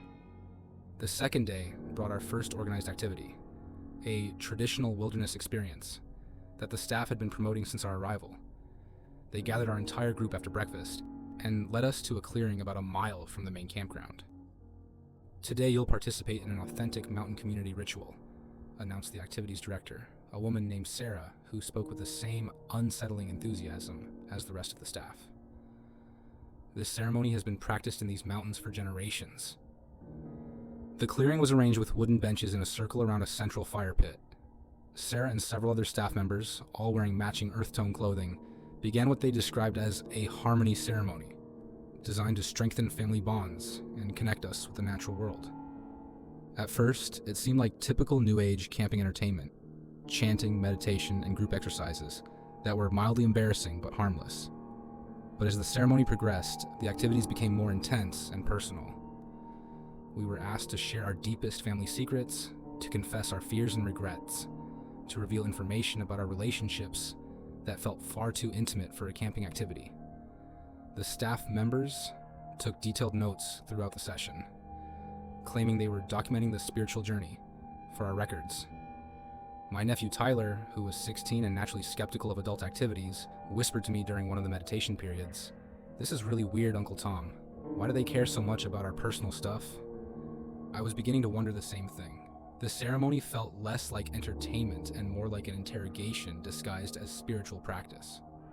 When I tried to deflect some of the more personal questions, Sarah became insistent, explaining that full participation was essential for the experience to be effective. The ceremony lasted for hours, and by the end, I felt emotionally drained and violated. We'd shared information about our family dynamics, our financial situations, our personal relationships. Details that no camping activity should require. That evening, as we prepared dinner back at our campsites, several family members expressed similar concerns about the day's activities. "I don't like how much they wanted to know about us," my sister said quietly. "And did you notice how they kept asking about our home routines? When we work, when we travel, when our houses are empty?" My father, who'd been mostly quiet about the whole experience, finally spoke up. "Something's not right here," he said. "I've been camping for 40 years, and I've never encountered anything like this." We decided to cut our stay short and leave the next morning, but when Jerry went to the lodge to arrange early checkout, he was told that wouldn't be possible. "I'm sorry, but your reservation is for the full week," the desk clerk explained with that same unsettling smile. "Our policy requires completion of the entire program for safety and insurance reasons." "What program?" Jerry asked. "We just booked a campsite." "The Pine Valley Experience," she replied, as if that explained everything. "All guests participate in our complete wilderness integration process. It's what makes our facility unique." When Jerry pressed for details about this process, the clerk became evasive, referring him to the fine print in our reservation confirmation. But when we checked our emails, we found that the terms and conditions had somehow changed since we'd made the booking. The documents now contain references to mandatory participation in community integration activities and comprehensive family assessment procedures. That night, the vehicle patrols became more frequent and obvious. Bright spotlights swept across our campsites every few hours, and we could hear people moving around outside our tents. When my cousin Mike tried to investigate, he found staff members positioned throughout the forest around our camping area, watching us with night vision equipment. "We're being monitored," he reported back to the group. "This isn't a campground. It's some kind of facility." We held a family meeting in the largest tent, speaking in whispers about what we should do. The consensus was clear. We needed to leave immediately, regardless of what the staff said about policies and procedures. But when we tried to pack up and drive out in the middle of the night, we discovered that our vehicles wouldn't start. All 4 cars had been disabled in some way. Batteries disconnected, spark plugs removed, or other mechanical sabotage that prevented them from running. We were trapped. The next morning, Sarah appeared at our campsites with a larger group of staff members than we'd seen before. Her demeanor had changed from artificially cheerful to coldly professional. "I understand you've been having some concerns about your stay," she said. "Let me explain what's really happening here." She went on to describe Pine Valley Retreat as a research facility studying family dynamics and social structures. Our group had been selected based on our online profiles and social media activity as a representative sample of middle-class American families. "The information we've gathered about your relationships, your routines, your vulnerabilities, it's all part of a comprehensive study," Sarah explained. "You've been participating in the most detailed analysis of family behavior ever conducted." "You can't just kidnap people for research," my father said angrily. Sarah smiled. "We haven't kidnapped anyone. You came here voluntarily, signed our agreements, and participated willingly in all activities. Everything we've done has been technically legal." She was right in a twisted way. We had signed documents, though they'd been deliberately misleading. We had participated in the activities, though we hadn't understood their true purpose. And we had provided all the personal information they'd requested, thinking it was part of a harmless camping experience. "What happens now?" my sister asked, holding her children closer. "Now you complete the program," Sarah replied. "A few more days of observation, some final assessments, and then you'll be free to go, with compensation for your participation, of course." But I could see in her eyes that she was lying. Whatever this place really was, whatever they were really studying, they had no intention of letting us leave with knowledge of their operation. That's when my nephew Tyler, who'd been quietly listening to the conversation, did something that probably saved all our lives. He'd been secretly recording everything on his phone since the first day, and during Sarah's explanation, he managed to upload the videos to social media and send emergency messages to friends back home.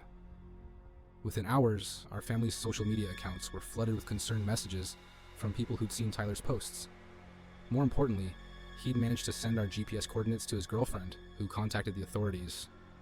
The arrival of state police and FBI agents that afternoon transformed Pine Valley Retreat from a research facility back into what it had always been, a sophisticated operation designed to study and potentially exploit American families.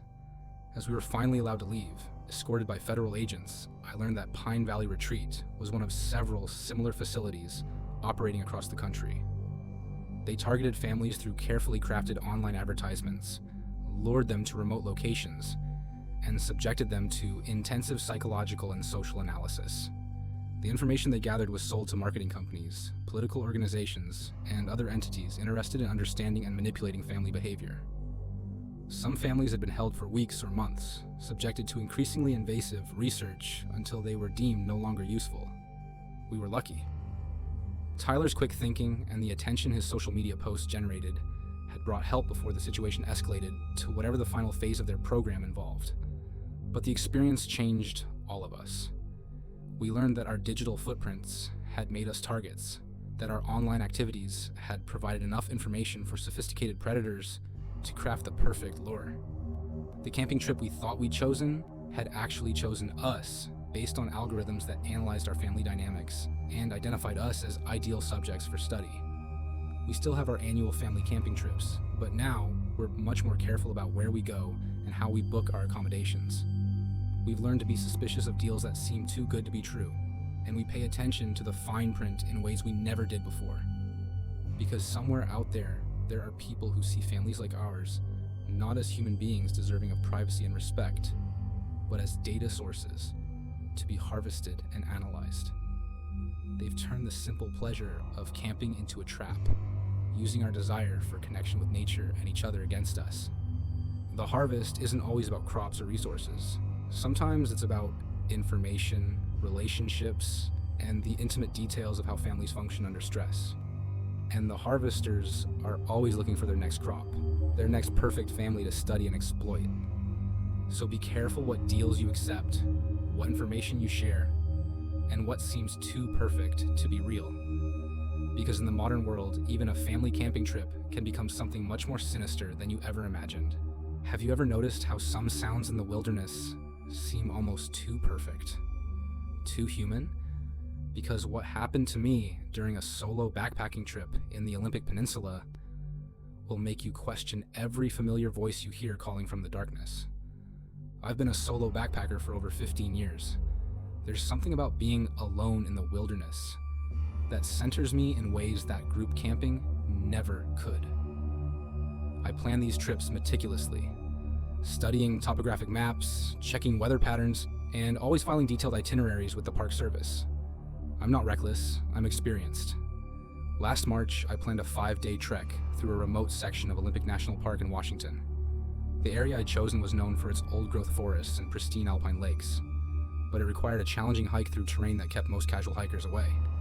Perfect for someone seeking true solitude. The trailhead was at the end of a logging road that hadn't been maintained in years. I had to park my truck and hike an extra 2 miles just to reach the official trail. By the time I started my actual backpacking route, I was already deep in wilderness that saw maybe a dozen visitors per year. The first day's hike was exactly what I'd hoped for. Challenging terrain through cathedral-like groves of ancient Douglas firs with glimpses of snow-capped peaks through the canopy. I made good time and reached my planned campsite beside a small alpine lake, just as the sun was setting behind the mountains. I set up my tent on a flat area about 50 yards from the water's edge, following leave no trace principles I'd practiced for years. The silence was absolute except for the gentle lapping of water against the shore and the occasional call of a loon echoing across the lake. I cooked a simple dinner on my camp stove, updated my journal, and was settling in for the night when I heard something that made me pause.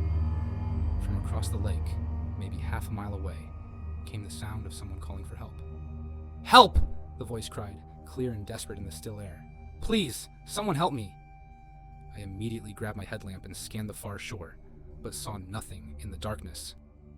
The voice came again, definitely human, definitely in distress. "I'm hurt. Please, if anyone can hear me, I need help." Without hesitation, I started breaking down my camp. Someone was in trouble, and I was probably the only person within miles who could assist them. I packed my essential gear, grabbed my first aid kit, and started hiking around the lake toward the source of the calls. The terrain around the lake was rough. Fallen logs, thick underbrush, and steep rocky sections that were treacherous in the dark. But the calls for help continued, guiding me toward what sounded like someone in genuine distress. "Keep calling," I shouted back. "I'm coming to help you." "Thank God," the voice replied. "I fell, and I think my leg is broken. I can't move." It took me almost 2 hours to work my way around the lake. The calls continued intermittently, always from the same general direction, always with the same tone of pain and desperation.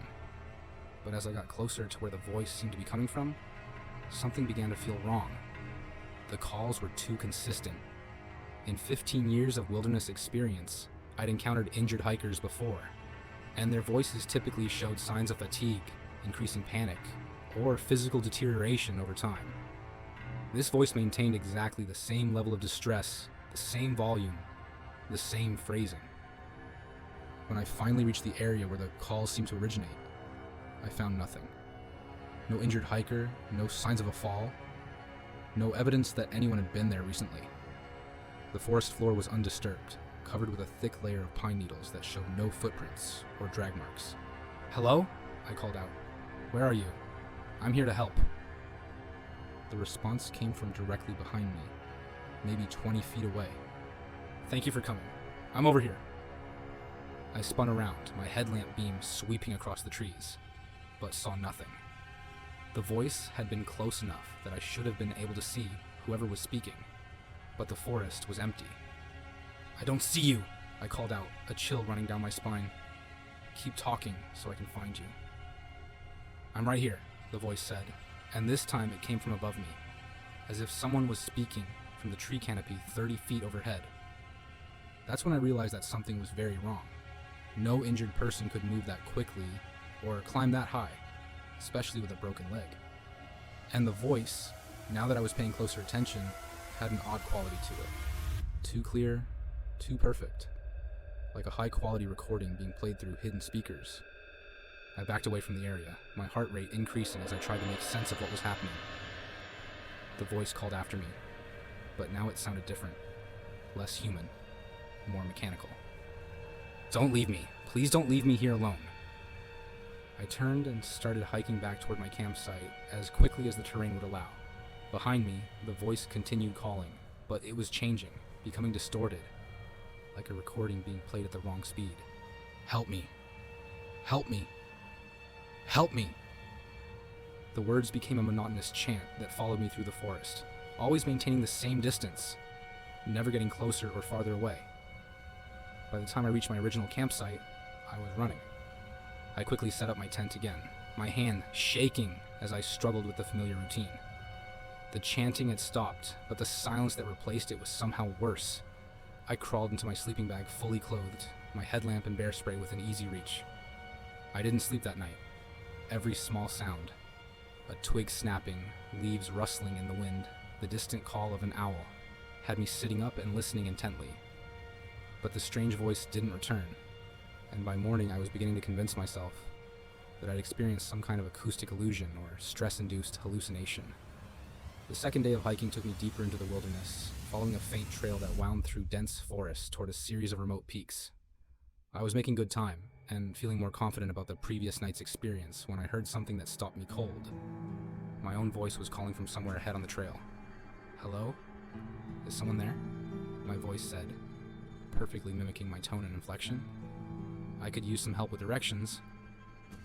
I stood frozen on the trail, listening to myself have a conversation I wasn't having.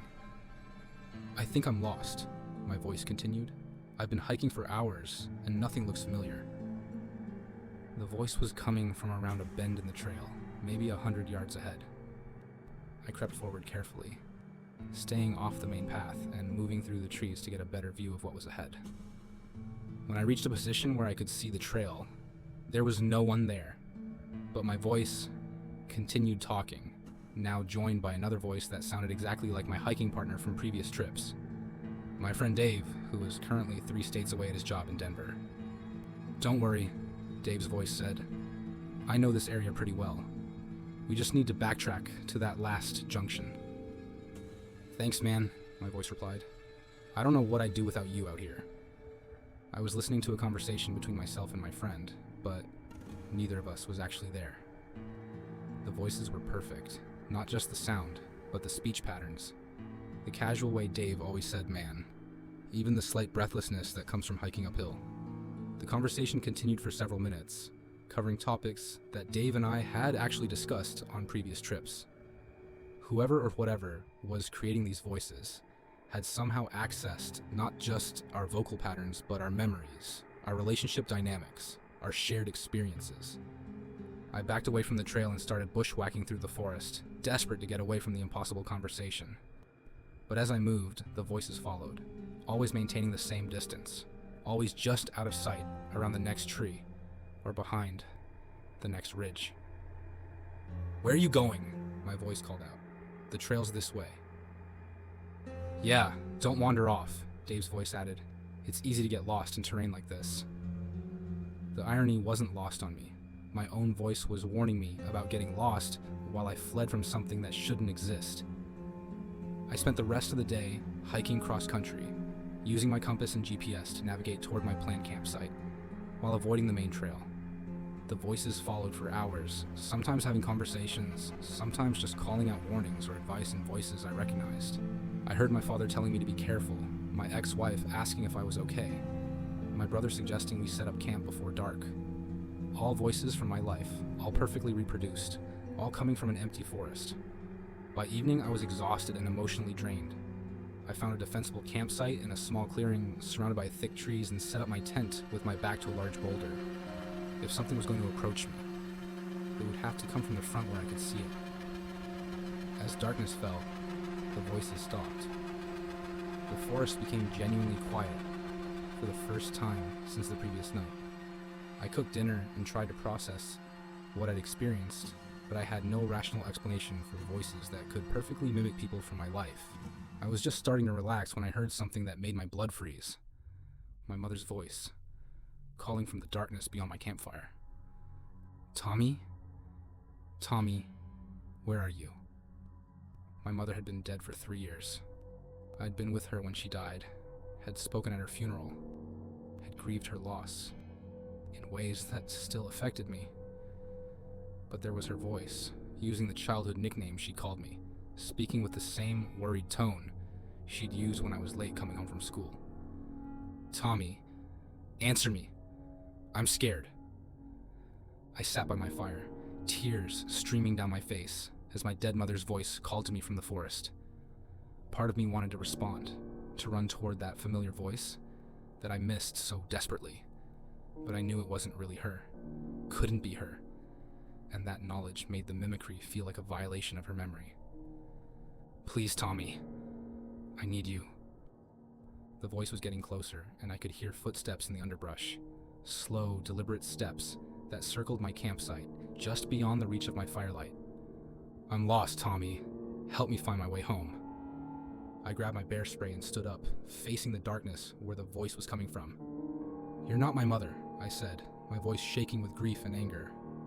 "My mother is dead. Stop using her voice." The footsteps stopped, and for a moment there was complete silence. Then my mother's voice spoke again, but this time it was different, colder, more mechanical. "Tommy doesn't want to help his mother." The voice began to distort, becoming deeper and more guttural while still maintaining the basic pattern of my mother's speech. "Tommy is a bad son. Tommy let his mother die." I knew it was trying to manipulate me, to use my grief and guilt against me. But hearing those words in my mother's voice was almost unbearable. I forced myself to stay by the fire, to not respond to the psychological torture being inflicted on me. The voice continued for hours, cycling through different people from my life, always finding the most painful memories to exploit. My ex-wife blamed me for our divorce. My father expressed disappointment in my life choices. Friends accused me of abandoning them. But as the night wore on, I began to notice patterns in the mimicry. The voices were perfect, but the content was wrong. The thing creating these sounds had access to vocal patterns and basic biographical information, but it didn't understand the emotional context of relationships. It was like an artificial intelligence that could reproduce human speech, but couldn't grasp human psychology. By dawn, I'd made a decision. Whatever this thing was, it fed on emotional responses. The more I reacted, the more sophisticated its attacks became. The only way to escape was to stop giving it what it wanted. I broke camp in silence, ignoring the voices that continued to call from the forest. I hiked out using my GPS, staying off established trails and moving as quickly as the terrain would allow. The voices followed for the first few miles, but as I maintained my emotional detachment, they gradually became less frequent and less convincing. By the time I reached my truck, the forest was genuinely quiet again. I never reported what I'd experienced. How could I? Who would believe that something in the Olympic wilderness could perfectly mimic human voices, that it could somehow access memories and relationships to create psychological torture tailored to individual victims? But I've done research since then, and I've found scattered reports of similar experiences in remote wilderness areas across the country. Hikers who've heard dead relatives calling from the forest. Campers who've listened to conversations between people who weren't there. Solo backpackers who've been psychologically tormented by voices that knew too much about their personal lives.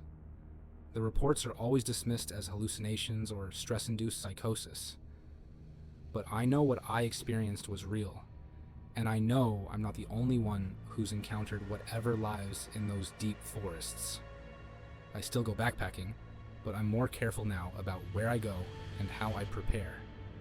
I carry noise-canceling headphones and use them when I need to block out sounds that might not be what they seem.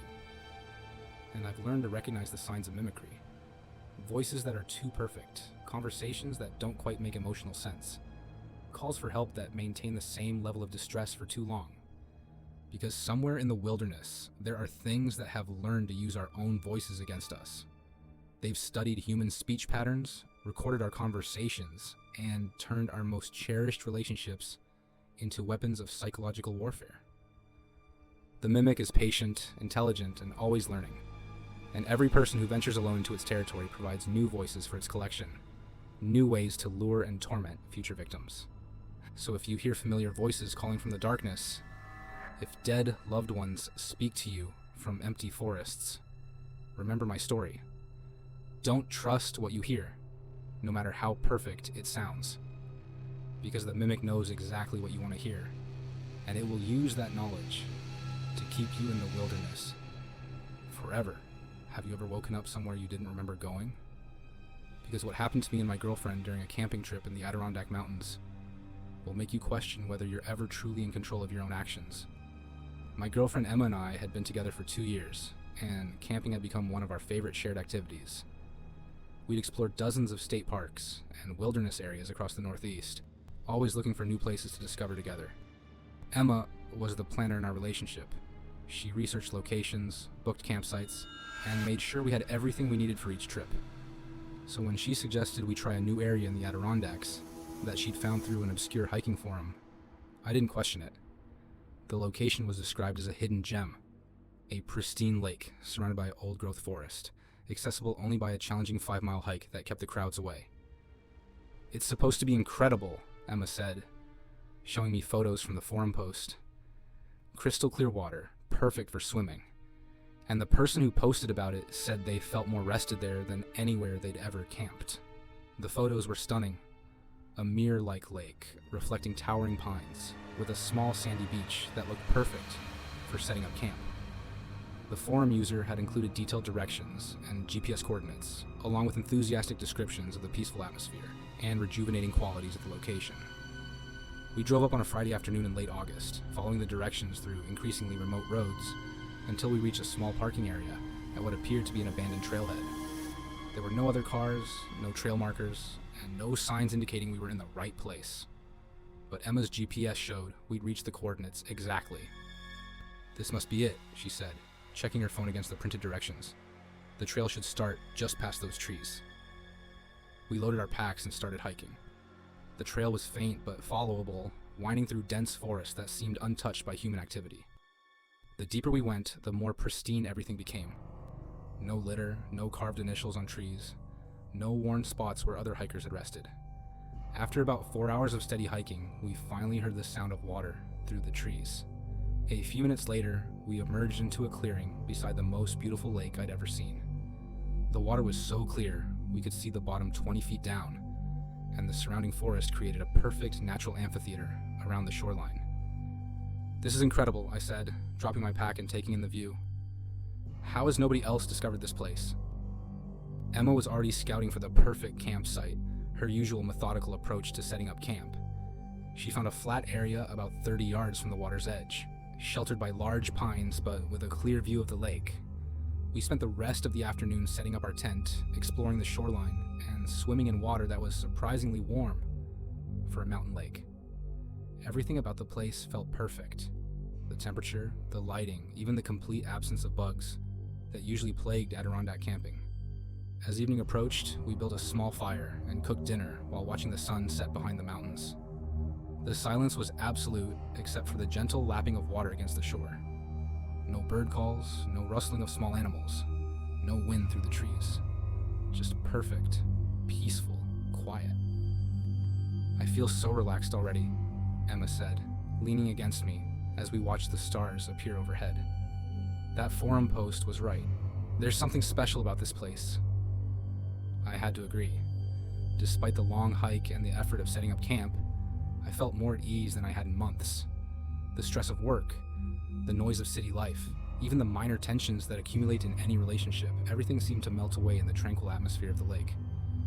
We went to bed early, both of us feeling unusually drowsy, despite the early hour. I fell asleep almost immediately, sinking into the deepest, most restful sleep I'd experienced in years.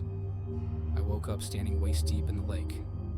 The shock of cold water around my legs brought me fully awake, and I found myself in the middle of the lake with no memory of how I'd gotten there.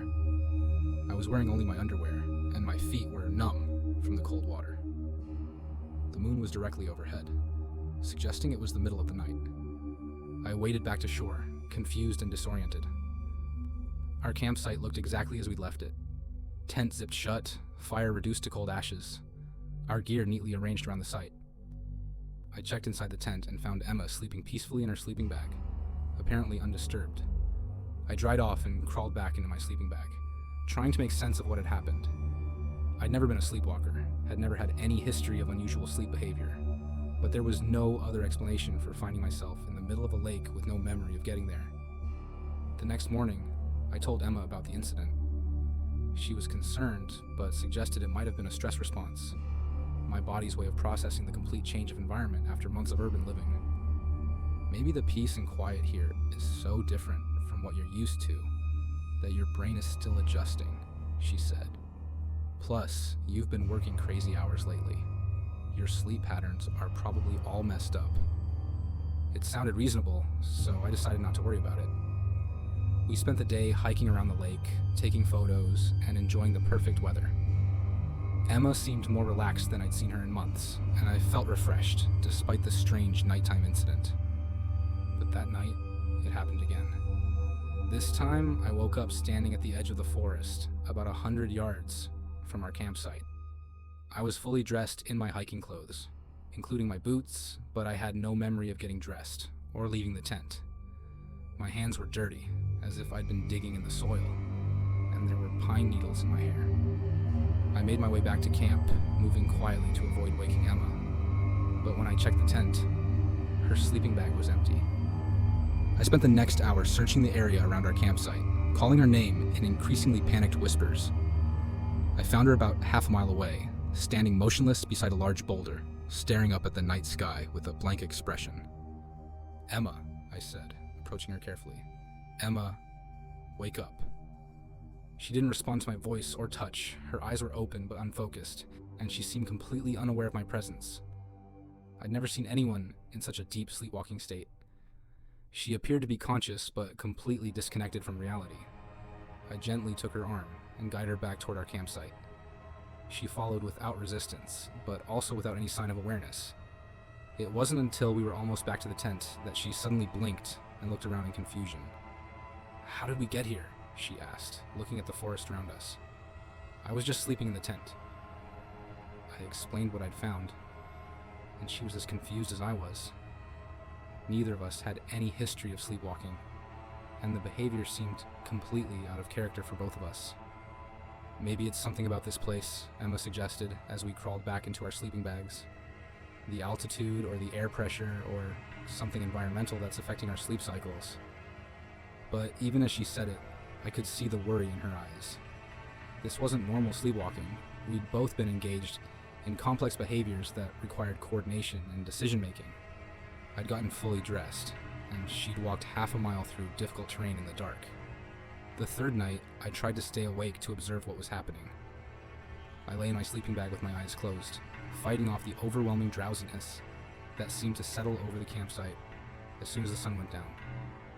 But despite my best efforts, I eventually succumbed to sleep. I woke up at dawn to find both Emma and myself standing in a line with 6 other people at the edge of the lake. The other people were strangers, men and women of various ages, all dressed in camping gear, all standing perfectly still and staring out across the water with the same blank expression I'd seen on Emma's face the night before. We were all arranged in a precise line, spaced exactly 3 feet apart, like soldiers at attention. I looked down the line at Emma, who was standing 2 people away from me, her face as expressionless as the others. None of them showed any awareness of their surroundings or each other. They just stood there, motionless, as if waiting for some signal or instruction. I tried to move, to break free from whatever trance had captured the others, but my body wouldn't respond to my conscious commands. I could think clearly, could observe everything happening around me, but I couldn't control my own movements. I was trapped inside my own body, forced to participate in whatever ritual or ceremony was taking place. As the sun rose higher, I began to notice details about the other people in the line. Their camping gear was from different eras. Some wore modern synthetic fabrics, others had equipment that looked decades old. One man was wearing a style of hiking boots I recognized from outdoor catalogs from the 1980s. How long had these people been here? How long had this been happening? The line stood motionless for what felt like hours, Then, as the sun reached its zenith directly overhead, everyone began to move in perfect synchronization. We turned as one and walked back toward the forest, our movements coordinated like a choreographed dance. I found myself walking to a spot about 50 yards into the trees, where I began digging in the soft earth with my bare hands. Around me, the others were doing the same thing, each person digging their own hole with mechanical precision. As I dug, my conscious mind screamed in protest, but my body continued the work without pause. The hole grew deeper and wider, and I realized with growing horror that I was digging something that looked very much like a grave. When the hole was about 3 feet deep, I stopped digging and stood up. The others had finished their holes at exactly the same time, and we all turned to look at each other with those same blank expressions. Then, as suddenly as it had begun, the trance broke. I blinked and found myself standing beside a freshly dug hole, my hands covered in dirt, with no memory of how I'd gotten there. Around me, the other people were experiencing the same confusion, looking around in bewilderment at the holes they'd apparently dug. "What the hell is happening?" one of them asked, a middle-aged woman in hiking gear that looked like it was from the 1990s. "I don't know," replied an older man whose equipment was even more dated. "I was sleeping in my tent, and now I'm here." As we compared experiences, a terrifying picture emerged. Each of these people had come to the lake for what they thought was a camping trip. Each had found the location through different sources: hiking forums, word of mouth, old guidebooks. But all had been drawn here by descriptions of the lake's peaceful, restorative qualities. And each had been here much longer than they'd planned. The woman with the 1990s gear thought she'd been camping for 3 days. But when I showed her the date on my phone, she realized she'd been missing for over 2 weeks. The older man believed he'd arrived just yesterday, but his equipment and the growth of his beard suggested he'd been here for months. "We need to leave," Emma said, her voice shaking as she processed what we'd learned. "Right now. All of us." But when we tried to hike back to the trailhead, we found that the trail had vanished. The path we'd followed to reach the lake was gone, replaced by dense forest that showed no signs of human passage. Our GPS devices showed conflicting readings, and our phones had no signal despite showing full battery life. We were trapped, just like the others had been trapped, drawn to this place by some force that fed on human presence and kept its victims in a state of controlled unconsciousness. Over the next few days, we tried everything we could think of to escape. We attempted to hike out in different directions, but always found ourselves back at the lake by nightfall. We tried staying awake to resist the nightly trances, but the overwhelming drowsiness was impossible to fight. Each night we joined the line at the water's edge. Each day we dug holes in the forest. And each time we regained consciousness, there were more holes, more evidence of activities we couldn't remember performing. It was Emma who finally figured out the pattern. She'd been keeping a journal, trying to document our experiences and look for clues about how to escape. On the 7th day, she made a connection that changed everything. "The holes," she said, showing me her notes. "We're not digging graves, we're digging up something that's already buried." She was right. When we examined the holes more carefully, we found evidence that they'd been filled in before. Disturbed soil, decomposed organic matter, and occasionally fragments of camping equipment that looked like it had been buried for years. "This place is a collection point," Emma continued. "It draws people here, keeps them in a trance state, and uses them to maintain itself. The holes are where previous victims are buried, and we're being used to dig them up and move them to new locations." The realization was horrifying, but it also gave us hope.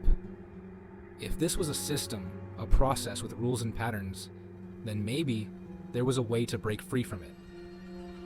That night, instead of fighting the trance, Emma and I decided to embrace it while trying to maintain our conscious awareness. We let our bodies follow the compulsions while keeping our minds alert and observant. What we discovered was that the force controlling us wasn't omnipotent. It was powerful but limited, able to influence our actions but not our thoughts. And it had weaknesses, moments during the nightly rituals when its control was less absolute. The breakthrough came when we realized that the force was strongest near the lake and weakest at the edges of the forest. During one of the digging sessions, when we were working at the furthest point from the water, Emma managed to break free from the trance for a few seconds. In that moment of clarity, she grabbed my hand and pulled me away from the hole I was digging. The shock of her touch broke my trance as well, and together we ran deeper into the forest, away from the lake and the influence that had held us captive. We ran for hours, crashing through underbrush and over fallen logs, driven by the desperate need to put distance between ourselves and that cursed lake. Behind us, we could hear the other victims calling out in voices that weren't quite their own, trying to lure us back. But we kept running, and eventually, impossibly, we found a road. A real road, with real traffic, leading back to the world we'd thought we'd lost forever. We never reported what happened to us at the lake. How could we explain that we'd been held captive by some supernatural force that used human beings as unwilling laborers in its grotesque maintenance routine? Who would believe that a beautiful mountain lake was actually a trap that collected hikers and campers like specimens in a jar? But sometimes I think about the others we left behind. The people still standing in that line at the water's edge, still digging holes in the forest, still trapped in a waking nightmare they can't escape or even fully remember. And I wonder how many other places like that exist in the wilderness. Hidden locations that draw people in with promises of peace and beauty, only to add them to collections that serve purposes we can't begin to understand. The sleepwalkers are still out there, performing their nightly rituals, maintaining systems that predate human civilization. And somewhere in the Adirondacks, there's a lake that's still waiting for its next visitors, still promising rest and restoration to anyone foolish enough to believe that some places are too good to be true. Because they are. Have you ever wondered what happens to the photos you never remember taking? Because what I discovered while developing film from a camping trip in the Cascade Mountains will make you question whether you're ever truly alone when you think you are. I'm a film photographer by profession, one of the few people still making a living with analog cameras in a digital world. There's something about the process, the careful composition, the limited shots, the anticipation of development that creates a connection between photographer and subject that digital can't replicate. I specialize in wilderness photography, spending weeks at a time in remote locations capturing landscapes that few people ever see. Last September, I planned a solo expedition to document an area of the North Cascades that had been recently opened to public access after decades of being off limits due to logging operations. The region promised pristine old-growth forest, alpine lakes, and mountain vistas that hadn't been photographed by anyone in over 50 years. I loaded my truck with camping gear and photography equipment, 3 different film cameras, dozens of rolls of black and white and color film, tripods, filters, and all the other tools of my trade. The plan was to spend 10 days hiking through the area, camping at different locations each night, and documenting the landscape with the kind of methodical thoroughness that had built my reputation. The drive to the trailhead took most of the day, winding through increasingly remote mountain roads, until I reached a small parking area that had obviously been recently constructed. A new wooden sign marked the beginning of the Cascade Heritage Trail, with a map showing the route through what the Forest Service was calling a pristine wilderness experience. I shouldered my heavy pack, loaded with cameras and camping gear, and started hiking. The trail was well maintained, but showed little sign of use. I was probably among the first dozen people to walk this path, since it had been open to the public. The forest was everything I'd hoped for. Massive Douglas firs and western red cedars that had been growing for centuries created a cathedral-like canopy overhead. Shafts of sunlight filtered through the branches, creating the kind of dramatic lighting that makes for spectacular photographs. I spent the first day hiking slowly, stopping frequently to set up shots and capture the interplay of light and shadow in the ancient forest. By evening, I'd used 2 full rolls of film and felt confident that I was documenting something truly special. I made camp beside a small creek, setting up my tent in a clearing that offered a view of snow-capped peaks through a gap in the trees. As I cooked dinner over my camp stove, I reviewed my shot list and planned the next day's photography. Everything was going exactly as I'd hoped. That night I slept deeply, exhausted from the long hike and the physical demands of carrying heavy camera equipment through difficult terrain. I woke feeling refreshed and eager to continue documenting the wilderness. But when I checked my cameras the next morning, I discovered something that made no sense. The roll of film I'd been using in my main camera, a Pentax 67 that I'd loaded with fresh Kodak Portra the previous morning, was completely exposed. All 20 shots had been taken, even though I distinctly remembered having 8 shots remaining when I'd finished photographing the evening before. I checked my other cameras and found the same thing. Rolls of film that should have been partially used were completely finished, and one camera that I was certain I hadn't used at all was loaded with a roll that had been fully exposed. My first thought was equipment malfunction. Maybe the altitude or temperature changes had affected the camera's mechanisms, causing them to advance film automatically. But I'd been using these cameras for years in all kinds of conditions, and I'd never experienced anything like this. I loaded fresh film into all 3 cameras and continued hiking, but I couldn't shake the feeling that something was wrong. I'm meticulous about tracking my shots. I keep detailed notes about every frame I expose, including camera settings, lighting conditions, and subject matter. The idea that I'd somehow lost track of 40+ photographs was deeply unsettling. The second day's hiking took me higher into the mountains, following a trail that switchbacked up steep slopes toward an alpine lake that was supposed to be the crown jewel of the region. The photography opportunities were incredible: dramatic rock formations, pristine waterfalls, and vistas that stretched for miles in every direction. But as I worked, I began to notice something strange about my shooting patterns. I'd set up for a shot, compose carefully through the viewfinder, and then nothing. I'd find myself standing with the camera still raised to my eye, but with no memory of actually taking the photograph. The film counter would show that a frame had been exposed, but I couldn't remember pressing the shutter. At first, I attributed it to the intense focus that sometimes comes with creative work. Photographers often talk about getting in the zone, where the technical aspects of the craft become so automatic that you're not consciously aware of every action. But this felt different, like gaps in my memory rather than unconscious competence. By the end of the second day, I'd exposed 6 rolls of film, but I could only remember taking about half the shots. My detailed notes, which I usually maintained religiously, were incomplete and sometimes contradictory. I'd written down camera settings for photographs I couldn't remember taking, and described lighting conditions that didn't match my memory of the day. That night, I made a decision that probably saved my sanity. Instead of waiting until I returned home to develop the film, I decided to set up a makeshift darkroom in my tent and process at least 1 roll to see what I'd actually been photographing. I'd brought a small developing kit for emergencies: chemicals, a changing bag, and a portable enlarger that allowed me to make contact prints in the field. It was a cumbersome process, but I needed to know what was on those rolls of film. Working by the light of a red filtered headlamp inside my tent, I developed the roll from my main camera. As the images appeared in the developer, I felt a chill that had nothing to do with the mountain air. The photographs were mine. I could tell by the composition and technical quality, but they showed things I'd never seen. There were images of my campsite taken from angles that would have required climbing trees or scaling cliff faces, photographs of me sleeping in my tent, shot from outside at close range, pictures of my equipment laid out in patterns I'd never arranged, with items positioned in geometric designs that looked almost ritualistic. Most disturbing were the photographs of other people. The images showed figures in the forest around my campsites. Sometimes just shadows between trees. Sometimes clear shots of people watching me from a distance. Men and women of various ages, all wearing outdoor clothing that looked decades out of date. They appeared in multiple photographs across different locations, always observing, always maintaining their distance. But I'd been alone. I was certain I'd been alone.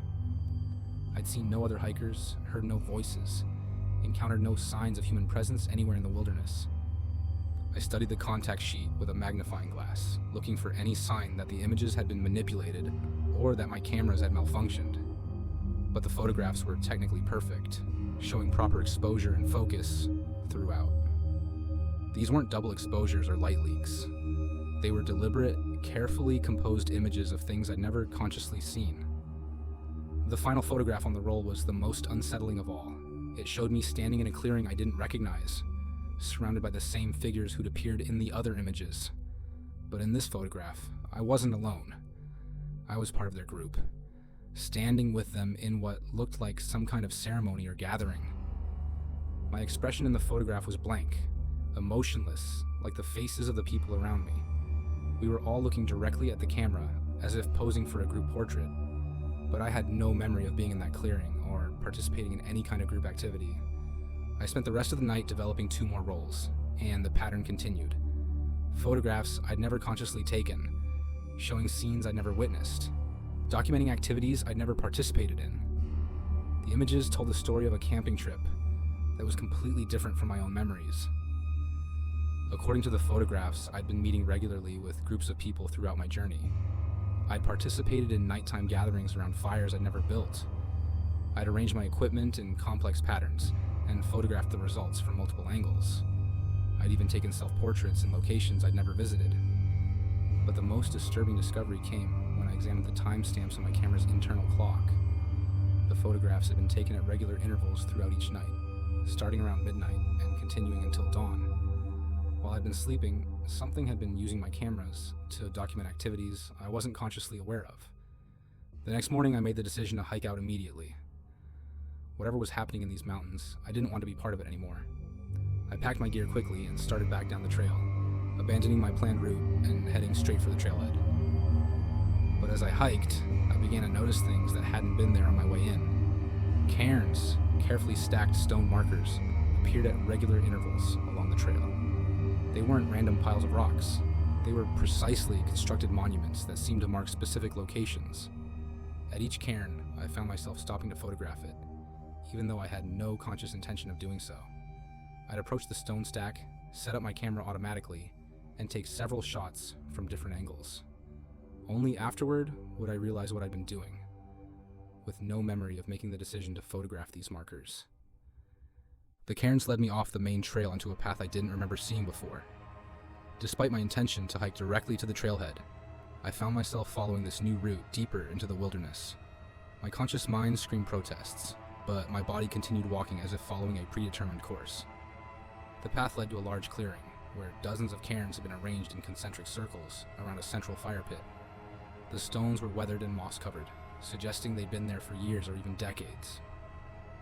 Around the perimeter of the clearing, I could see the remains of old campsites, fire rings, tent platforms, and equipment caches that looked like they'd been abandoned long ago. As I stood in the center of the clearing, surrounded by the stone monuments, I felt a strange sense of familiarity.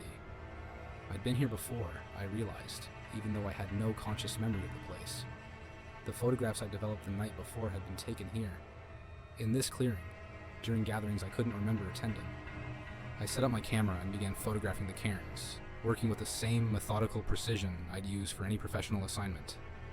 But as I worked, I became aware that I wasn't alone.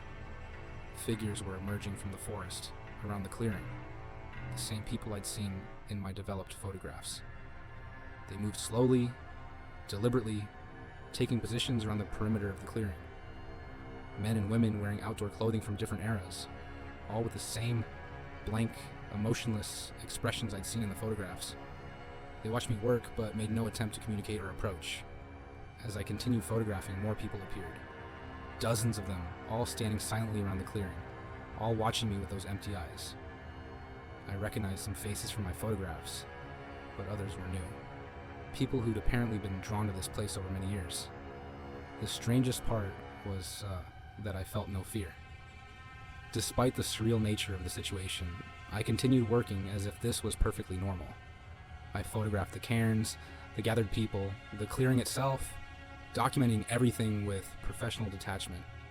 It wasn't until I'd finished the roll of film and started to reload my camera that I snapped back to full consciousness. Suddenly, I was aware of where I was and what was happening. The clearing was empty. No people, no watchers, just me, standing alone among the stone monuments with my camera. I ran. I crashed through the forest, abandoning the trail and heading in what I hoped was the direction of the trailhead. Behind me, I could hear voices calling. Not words, but sounds that seemed designed to draw me back to the clearing. I didn't stop running until I reached my truck, threw my gear in the back, and drove away from those mountains as fast as the winding roads would allow. When I got home, I developed all the remaining film from the trip. The photographs told a complete story that I could only partially remember. They documented my participation in rituals I'd never consciously attended, showed me interacting with people I'd never met, and revealed a version of my camping trip that existed parallel to my own memories.